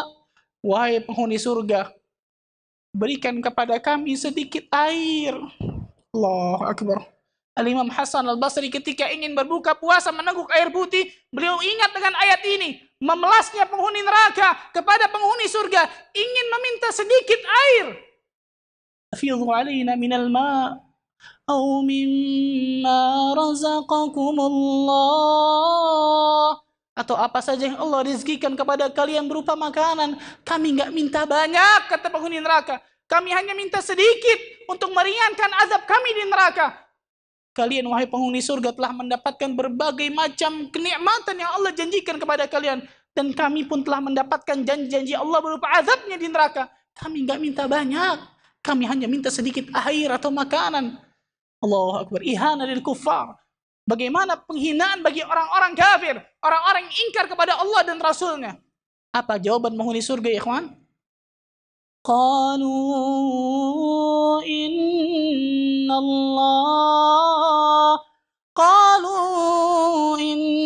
Allah harramahuma 'alal kafirin. Penghuni surga menjawab, qalu innallaha, sesungguhnya Allah tabaraka wa ta'ala harramahuma 'alal kafirin, mengharamkan air dan makanan ini bagi orang-orang kafir, bagi orang-orang yang ingkar kepada Allah. Siapa mereka? Alladzina ittakhadhu dinahum lahwan wa la'iba, yaitu orang-orang yang menjadikan agamanya hanya sendau gurau belaka. Orang-orang yang menjadikan agamanya hanya sendau gurau belaka. وَغَرَّتْهُمُ الْحَيَاةُ الدُّنْيَا, dan mereka tertipu dengan kehidupan dunia yang fana ini. وَغَرَّتْهُمُ الْحَيَاةُ الدُّنْيَا, kata Allah, dan mereka tertipu dengan kehidupan dunia yang fana ini, yang hijau, yang manis ini. Apa kata Allah? فَالْيَوْمَ نَنْسَاهُمْ كَمَا نَسُوا لِقَاءَ يَوْمِهِمْ هَذَا. Pada hari ini kata Allah, kami akan melupakan mereka semua sebagaimana mereka dahulu melupakan kami. Padahal pada hari itu tidak ada naungan kecuali hanya naungan Allah, Bapak Ibu sekalian.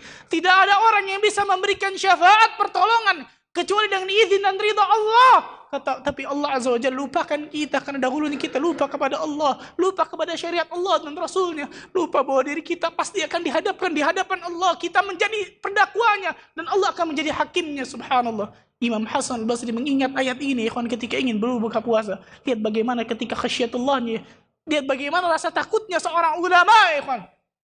Abdurrahman ibn Auf radhiyallahu ta'ala anhu, ketika dihidangkan makanan di hadapannya, makanan yang nikmat, lezat, kemudian dirinya menangis, tidak memakan makanan tersebut. Maka ditanyakan kepada Abdurrahman bin Auf, kenapa engkau tidak memakan makananmu, wahai Abdurrahman?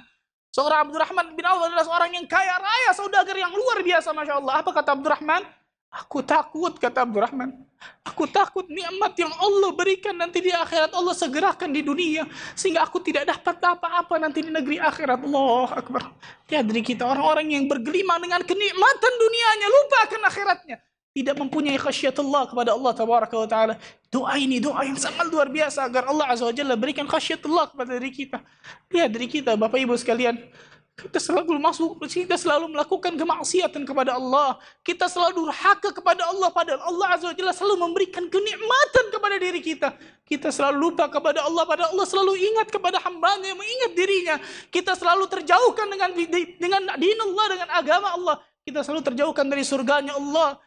Maka dilihat diri kita, ikhwan. Apakah hati ini telah mempunyai khasyatullah? Apakah hati ini telah mempunyai rasa takut kepada Allah? Rasa takut yang sangat luar biasa. Sehingga dengan rasa takut tersebut menjauhkan kita dari yang namanya bermaksiat dan durhaka kepadanya tabaraka wa ta'ala.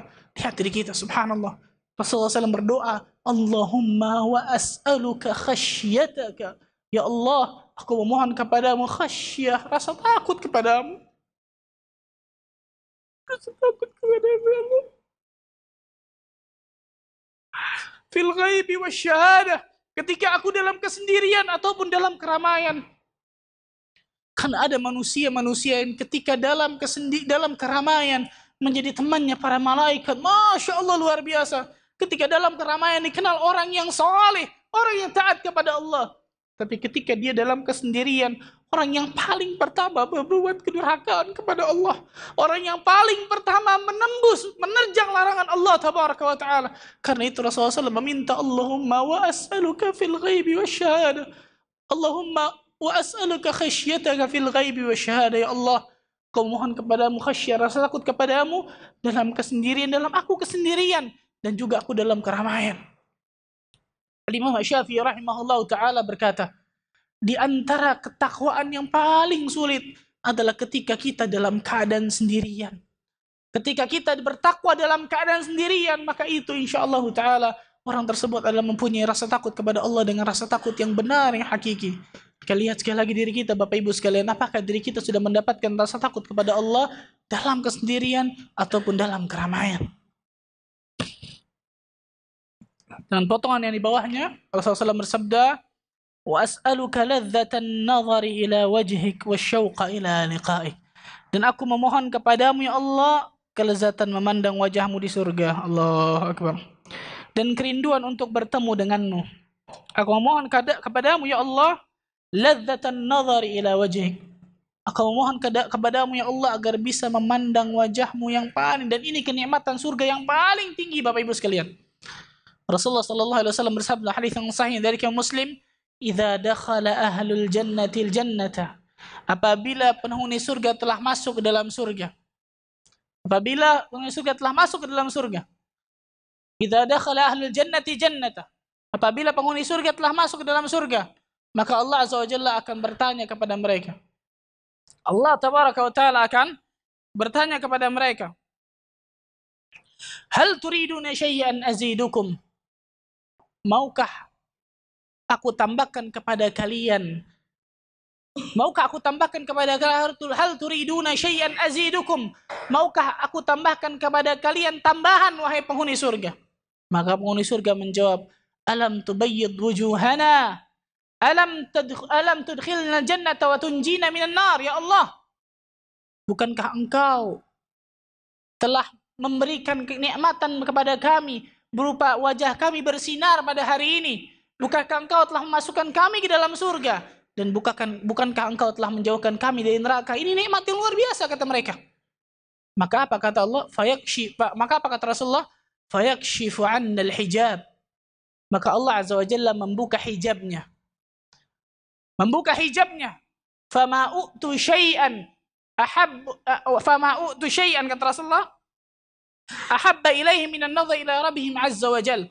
Tidak ada satu kenikmatan yang lebih nikmat, kata Rasulullah, kecuali pada hari itu memandang wajah Allah tabaraka wa taala. Ini kenikmatan surga yang paling tertinggi Bapak Ibu sekalian, yaitu memandang wajah Allah tabaraka wa taala. Dan ini menjadi akidah Ahlussunnah wal Jamaah, bahwa manusia tidak bisa melihat Allah di dunia. Tapi manusia yang masuk dalam surganya Allah azza wa jalla akan berikan kenikmatan yang paling tinggi dalam surga, yaitu ini nih. Memandang an-nazar ila wajhikal karim fil jannah. Memandang kepada wajah Allah yang maha mulia di dalam surganya Allah tabaraka wa taala. Oleh karena itu Allah berfirman dalam surat Yunus, Di dalam surat ke-10 ayat ke-26, lilladzina ahsanul husna wa ziyadah. Dalam surat Yunus surat ke-10 ayat ke-26, lilladzina ahsanul husna wa ziyadah. Sesungguhnya bagi orang-orang yang berbuat kebaikan, orang-orang yang berbuat amal ketaatan, orang-orang yang beribadah kepada Allah akan diberikan al-husna, yakni maksudnya al-jannah, surga. Wa ziyadah, dan juga tambahan. Para ulama tafsir mengatakan az-ziyadah di sini, tambahan di sini adalah maksudnya an-nazar ila wajhikal karim fil jannah, melihat wajah Allah yang maha mulia di surga. Ini kenikmatan surga yang paling tinggi. Kenikmatan surga yang paling tinggi. Dan kenikmatan dunia yang paling tinggi selanjutnya. Apa itu? Wasyauqa ila liqa'ik. Dan rindu untuk bertemu denganmu ya Allah. Karena itu Al-Imam Ibnu Qayyim mengatakan dalam kitabnya Ghathatul Lahfan, dalam doa yang agung ini Rasulullah SAW menggabungkan antara sesuatu yang paling baik di dunia, yang paling nikmat di dunia, yaitu kerinduan untuk berjumpa dengan Allah, dengan sesuatu yang paling baik, yang paling nikmat di akhirat, yaitu melihat wajah Allah tabaraka wa ta'ala. Rasulullah SAW menggabungkan nih, kenikmatan tertinggi di dunia dan kenikmatan tertinggi di akhirat. Kenikmatan tertinggi di dunia adalah tidak lain tidak bukan adalah wasyauqu ila liqa'i, rindu bertemu dengan Allah tabaraka wa ta'ala. Syekhul Islam Ibnu Taimiyah rahimahullah taala berkata, masakinu ahli dunia, kesian penduduk dunia ini. Kesian penduduk dunia ini, kata Syekhul Islam.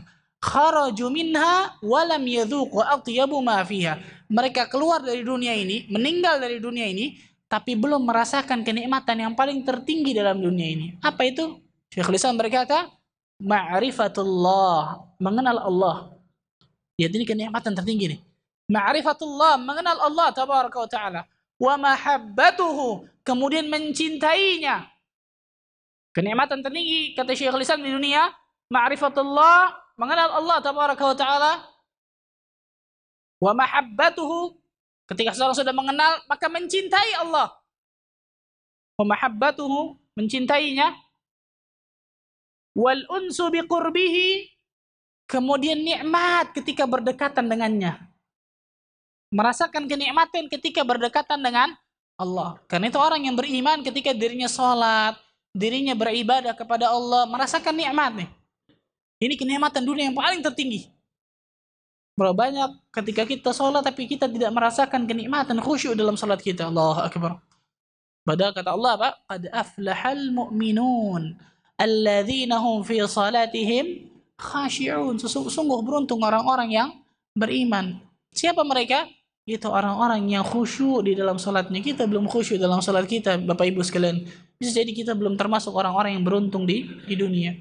Karena wal unsu biqurbihi, kata Syekhul Islam, kenikmatan di dunia yang tertinggi ma'rifatullah, mengenal Allah, wa mahabbatuhu, mencintainya, wal unsu biqurbihi, kemudian nikmat berdekatan dengannya, wasyauqu ila liqa'ihi, kemudian rindu untuk bertemu dengannya, rindu bertemu dengan Allah tabaraka wa ta'ala. Karena itu Al-Imam Ibnu Qayyim mengatakan Rasulullah SAW menggabungkan dalam doa ini kenikmatan yang paling tertinggi di dunia dan kenikmatan yang paling tertinggi di akhirat. Kenikmatan tertinggi di dunia adalah wasyauqu ila liqa'ihi, rindu bertemu dengan Allah tabaraka wa ta'ala.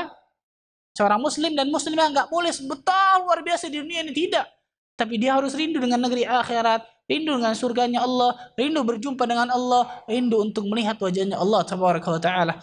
Karena kenikmatan yang tertinggi di akhirat digabungkan yang kedua kata Rasulullah, yaitu an-nazar ila wajhikal karim fil jannah, melihat wajah Allah tabaraka wa ta'ala di surga kelak. Ini doa sekali lagi yang insyaallah taala pendek doanya tapi sangat syarat makna yang sangat dalam. Karena ringkas saja dalam bahasan ini, maka mudah-mudahan kita termasuk golongan hamba-hamba Allah yang Allah berikan khasyatullah, yang Allah berikan rasa takut kepada diri kita, sehingga Allah Azza wa Jalla bisa berikan berbagai macam kebaikan di dunia dan juga di akhirat bagi diri kita. Silakan yang bertanya sebelum saya tutup. Karena Allah Azza wa Jalla berfirman, inna dina indallahil Islam, sesungguhnya agama yang diridhai, agama yang benar hanyalah Islam. Dan Islam pada hakikatnya dari Nabi Adam sampai Nabi Muhammad SAW adalah agamanya Islam, agamanya tauhid.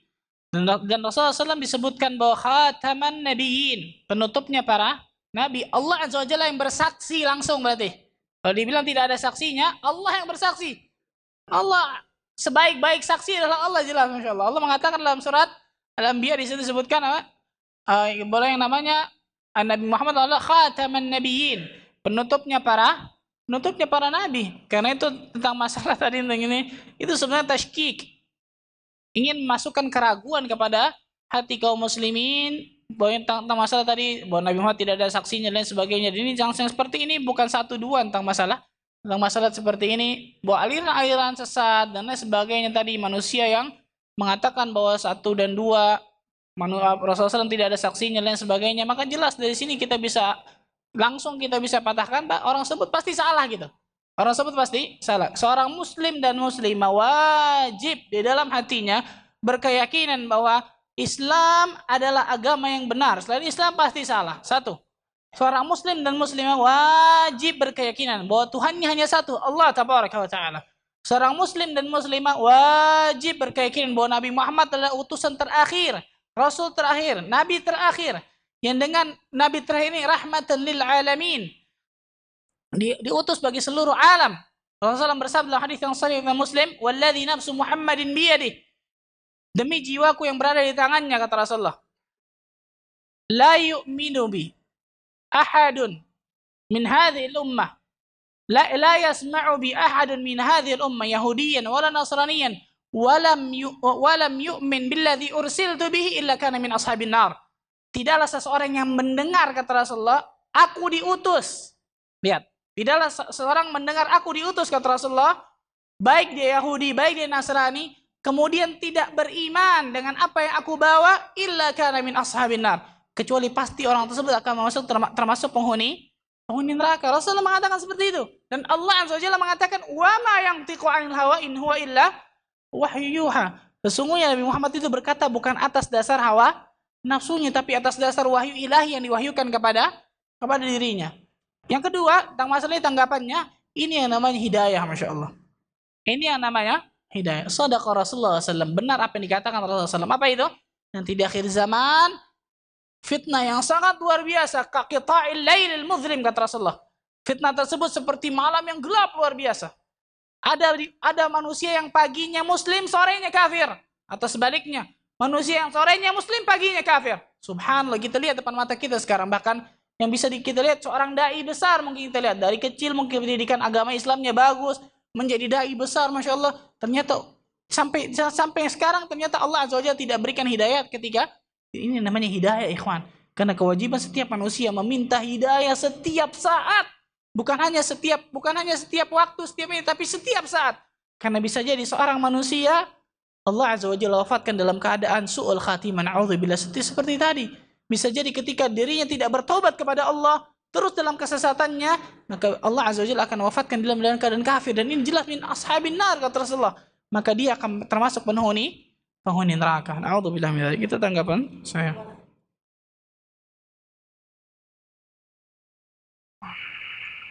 Ustaz, adakah dalil tentang berdoa dengan mengangkat tangan setelah salat fardu? Para ulama khilaf tentang masalah ini. Apakah dibolehkan seseorang berdoa setelah salat fardu? Yang rajih, karena Allah Azza wa Jalla berfirman, "Fa idza qadaytumus salata fadhkurullah." Apabila kalian selesai dari salat, maka berzikirlah kepada Allah. Allah sebutkan itu fadhkurullah, berzikirlah kepada Allah. Karena itu pendapat pertama mengatakan tidak disyariatkan ketika seseorang selesai salat fardu kemudian berdoa kepada Allah. Yang disyariatkan adalah berzikir. Dari ayat ini dan juga dari yang Rasul, dari perbuatan Rasul. Ulama lain mengatakan tidak. Kenapa? Karena dari zikir Rasulullah SAW, dari zikir ba'da salat, zikir setelah salat, ada yang bentuknya doa. Ada yang bentuknya doa. Apa itu? Allahumma a'inni ala zikrika wa syukrika wa husni ibadatik. Ini zikir setelah salat yang termasuk doa gitu. Berarti kan Rasulullah SAW berzikir yang di situ termasuk doa. Maka Allah alam, anak pribadi cenderung pendapat mengatakan dibolehkan seseorang untuk yang namanya berdoa setelah salat fardu, tapi selesaikan dulu paket zikir ba'da salahnya nih. Selesaikan dulu paket zikir ba'da salahnya, karena zikir setelah salat zikirnya khusus gitu. Cuma itu yang diajarkan Rasulullah, enggak lebih. Ada buku tipis, buku saku yang bisa kita baca kalau memang kita belum hafal, terus lama-lama insya Allah kita akan hafal. Setelah selesai zikir paketnya nih, zikir ba'da salahnya, maka baru boleh seseorang untuk berdoa kepada Allah. Dan di antara adab dalam berdoa agar doanya diijabah oleh Allah adalah mengangkat tangan. Tapi bukan, sekali lagi saya katakan, bukan ketika selesai sholat langsung berdoa kepada Allah gitu. Nah ini tidak disyariatkan. Maka selesai sholat kata Allah, fadhkurullah, berzikirlah kepada Allah. Selesaikan dulu zikir ba'da salahnya, baru insyaallah taala dia berdoa kepada Allah. Itu pendapat yang ana pegang, walaupun saya katakan ada ulama yang mengatakan tidak boleh seseorang berzikir setelah salat fardu karena tidak pernah dicontohkan oleh Rasulullah, tapi insyaallah ini yang lebih rajih. Bagaimana juga dengan menjawab iqamah? Apakah ada dalilnya? Ya, di sini khilaf juga tentang masalah. Syekh Albani rahimahullah taala mengatakan ketika iqamah menjawabnya sama dengan azan, kata Syekh Albani. Kata Syekh Albani, ketika seseorang iqamah maka jawabnya sama dengan azan. Allah Akbar, asyhadu an la ilaha illallah, asyhadu anna. Tapi ulama lain mengatakan tidak. Yang namanya disyariatkan itu hanya menjawab azan tapi tidak menjawab iqamah. Wallahu a'lam bishawab.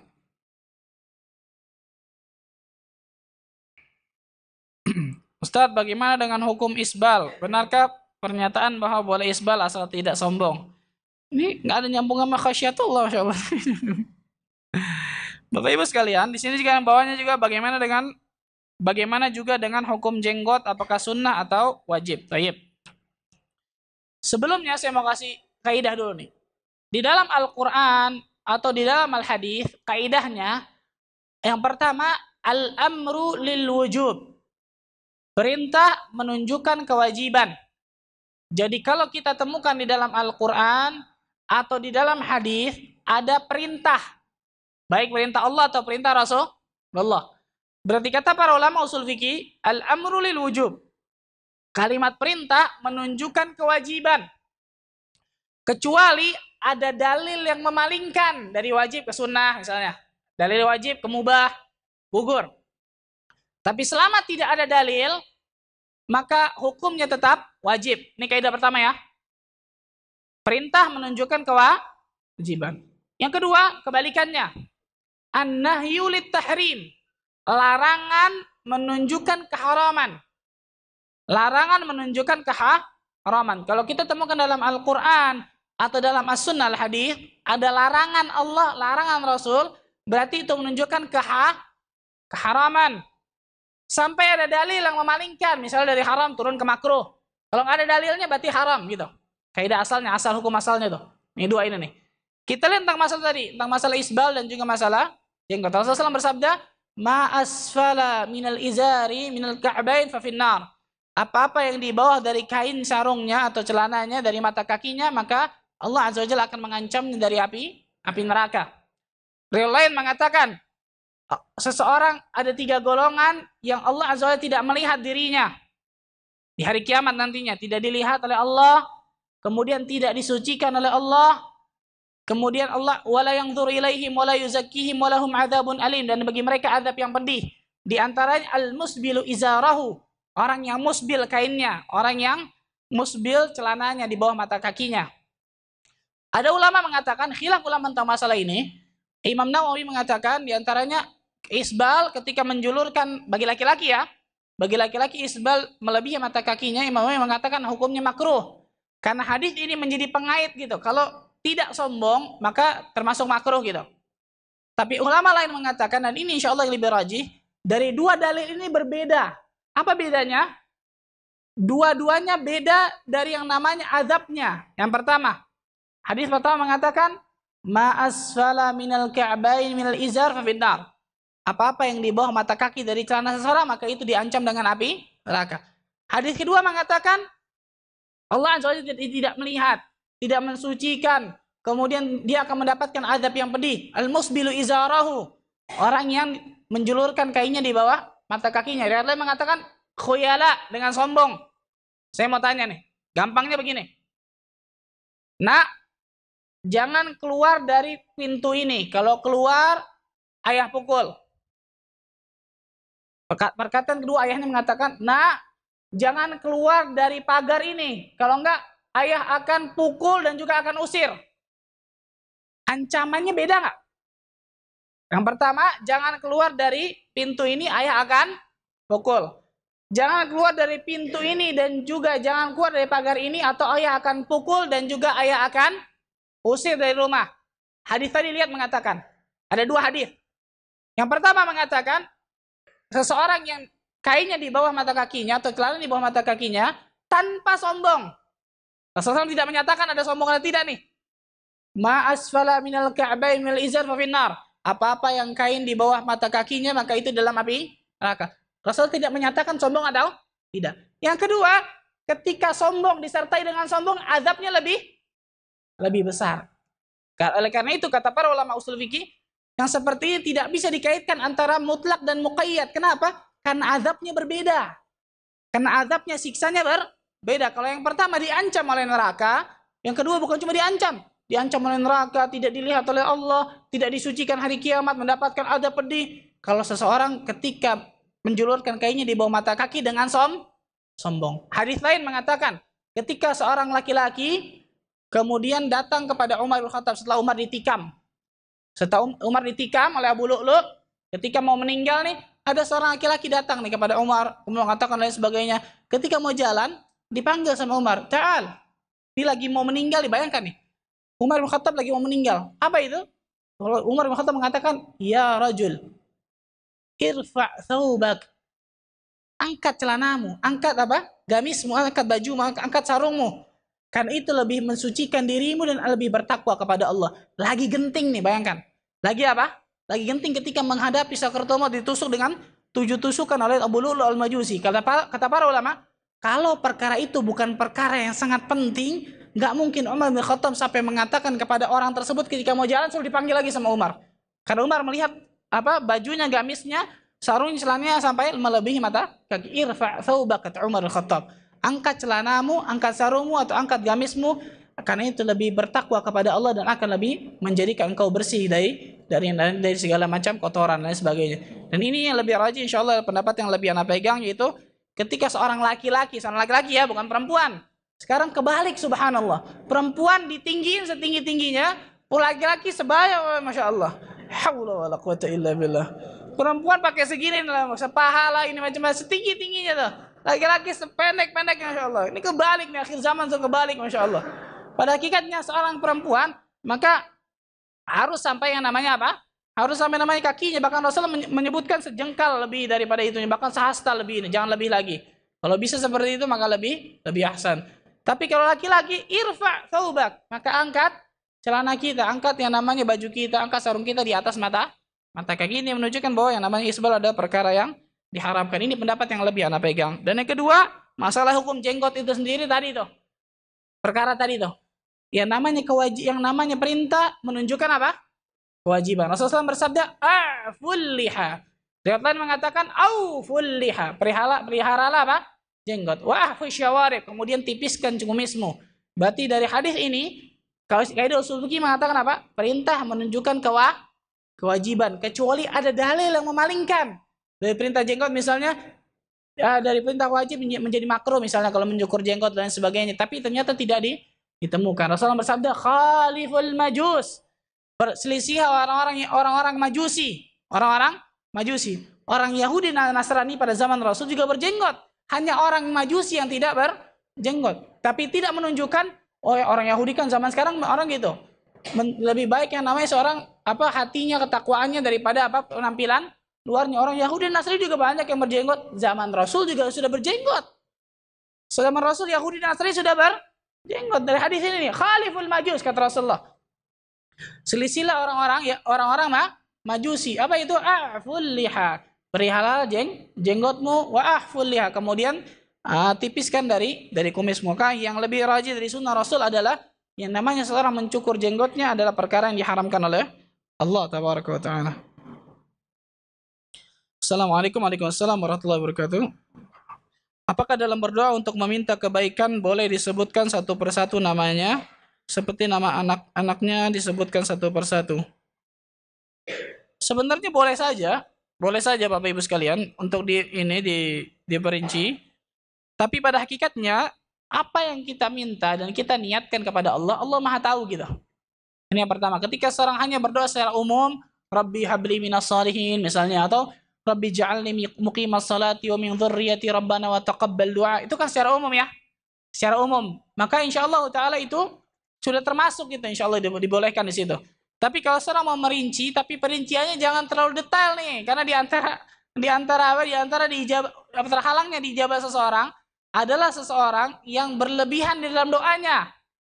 Berlebihan di dalam doa. Contoh, ya Allah, berikan aku mobil Pajero yang warnanya hitam, yang mobilnya ini banyak. Ini luar biasa nih. Ini berlebihan di dalam doanya. Minta kepada Allah, Allah Azza Jalla akan ijabah tanpa disebutkan gitu. Berdoa yang lebih baik dalam keadaan sujud atau duduk. Berdoa yang lebih baik dalam keadaan sujud atau duduk. Kalau di dalam sholat yang paling baik adalah dalam keadaan sujud. Rasulullah SAW bersabda, aqrabu ma yakunul abdu min rabbih wa huwa sajidun fa'aktsirud du'a. Sedekat-dekatnya seorang hamba kepada Rabbnya adalah dalam keadaan sujud. Fa'aktsirud du'a, kata Rasulullah. Maka perbanyaklah doa kepada Allah. Lihat.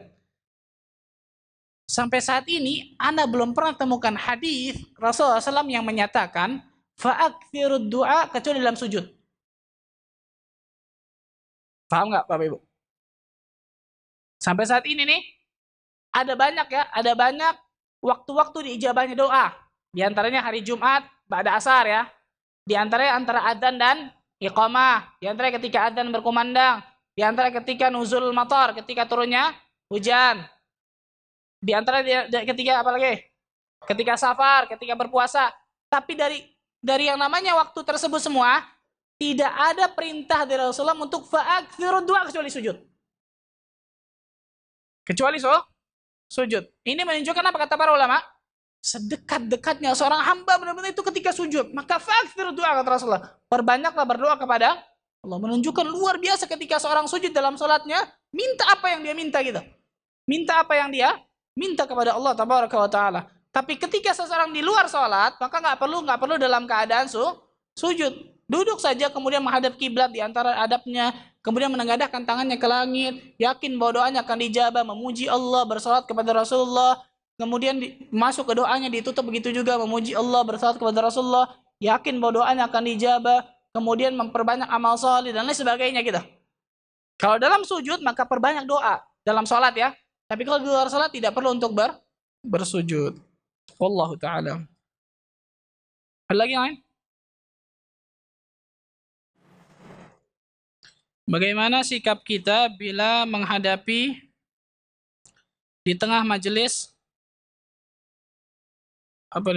yang dilakukan doa bersama, misal saat menghadiri walimatul ursh, saat acara. Betul ya? Bagaimana sikap kita bila menghadapi di tengah majelis yang dilakukan doa bersama, misal saat menghadapi walimatul ursh atau saat acara. Pada hakikatnya Bapak Ibu sekalian, ketika seseorang berdoa, doa bersama itu tidak pernah dicontohkan sama Rasul gitu. Doa bersama-sama. Doa bersama-sama itu tidak pernah dicontohkan oleh Rasulullah SAW. Tapi ketika seseorang misal di Madinah misalnya nih, ketika seorang syekh lagi ngajar, kemudian ada seseorang berdiri, ya syekh, tolong doakan ibuku sedang sakit di negeriku. Maka syekh itu ketika lagi ngajar saya langsung memutus kajian, kemudian Allah berikan, mudah-mudahan Allah Azza wa Jalla berikan kesembuhan kepada ibumu, mudah-mudahan ini dan lain sebagainya. Maka dibolehkan untuk yang lain untuk mengaminkan. Jadi intinya adalah di dalam ketika secara umum itu dibolehkan seseorang ketika ada orang yang doa diaminkan, di situ secara umum dibolehkan. Tapi ada hal-hal yang ketika seseorang berdoa kemudian nggak usah diaminkan. Contoh seperti tadi tuh, seorang setelah selesai sholat berjamaah, kemudian ada imam yang berdoa kemudian diaminkan sama para jamaah. Ini harus membutuhkan dalil. Kenapa? Karena tadi itu ibadah tauqifiyah. Yang namanya ibadah adalah hanya mengikut dalil. Pernah nggak? Pertanyaannya, pernah tidak Rasulullah SAW ketika sholat berjamaah, selesai dari sholat berjamaah, kemudian berdoa Rasulullah diaminkan oleh para sahabat? Maka tidak pernah kita temukan riwayat yang menyatakan tentang masalah tersebut. Maka kita hanya mencukupkan apa yang datang dari Rasulullah SAW tanpa menambah dan juga tanpa mengurangi. Kalau dalam yang namanya secara umum, kayak tadi saya katakan, maka dibolehkan seorang untuk mengaminkan dan lain sebagainya. Tapi kalau ada acara-acara khusus dan lain sebagainya, seperti misalnya tadi setelah dia sholat, ataupun ketika walimatul urs dan lain sebagainya. Contoh walimatul urs yang disunnahkan oleh Rasulullah ketika selesai dari walimatul urs, apa doanya? Apa doanya? Barakallahu laka wa baraka alaika wa jama'a bainakuma fi khair. Dan ini tanpa dipimpin oleh seseorang kemudian dikomandoi diaminkan oleh yang lain, tidak, tapi seseorang membaca gitu. Saya membaca, ibu-ibu saya membaca, satu-satu membaca, ketika selesai dari akadnya boleh seseorang langsung baca barakallahu laka wa baraka alaika wa jama'a bainakuma fi khair, sendiri-sendiri tanpa dipimpin kemudian dibacakan diaminkan oleh para jamaahnya. Wallahu taala a'lam bishawab. Mudah-mudahan sedikit bermanfaat bagi kita dan antum sekalian, ibu-ibu sekalian, bapak ibu sekalian. Mudah-mudahan kita termasuk golongan hamba-hamba Allah yang Allah berikan khasyatullah kepada diri kita, sehingga Allah Azza wa Jalla bisa wafatkan kita dalam keadaan husnul khatimah. Sebagaimana Allah Azza wa Jalla kumpulkan kita di masjid ini, mudah-mudahan Allah Azza wa Jalla juga kumpulkan kita di surga Firdaus yang tanpa hisab dan tanpa azab. Dan Allah Azza wa Jalla karuniakan kepada kita agar bisa memandang wajahnya yang mulia nanti di surga, yang itu termasuk adalah kenikmatan yang paling tinggi di surga. Wallahu ta'ala a'lam bishawab. Subhanakallah bihamdika asyhadu an la ilaha illa anta astaghfiruka wa atubu ilaik. Wassalamualaikum warahmatullahi wabarakatuh.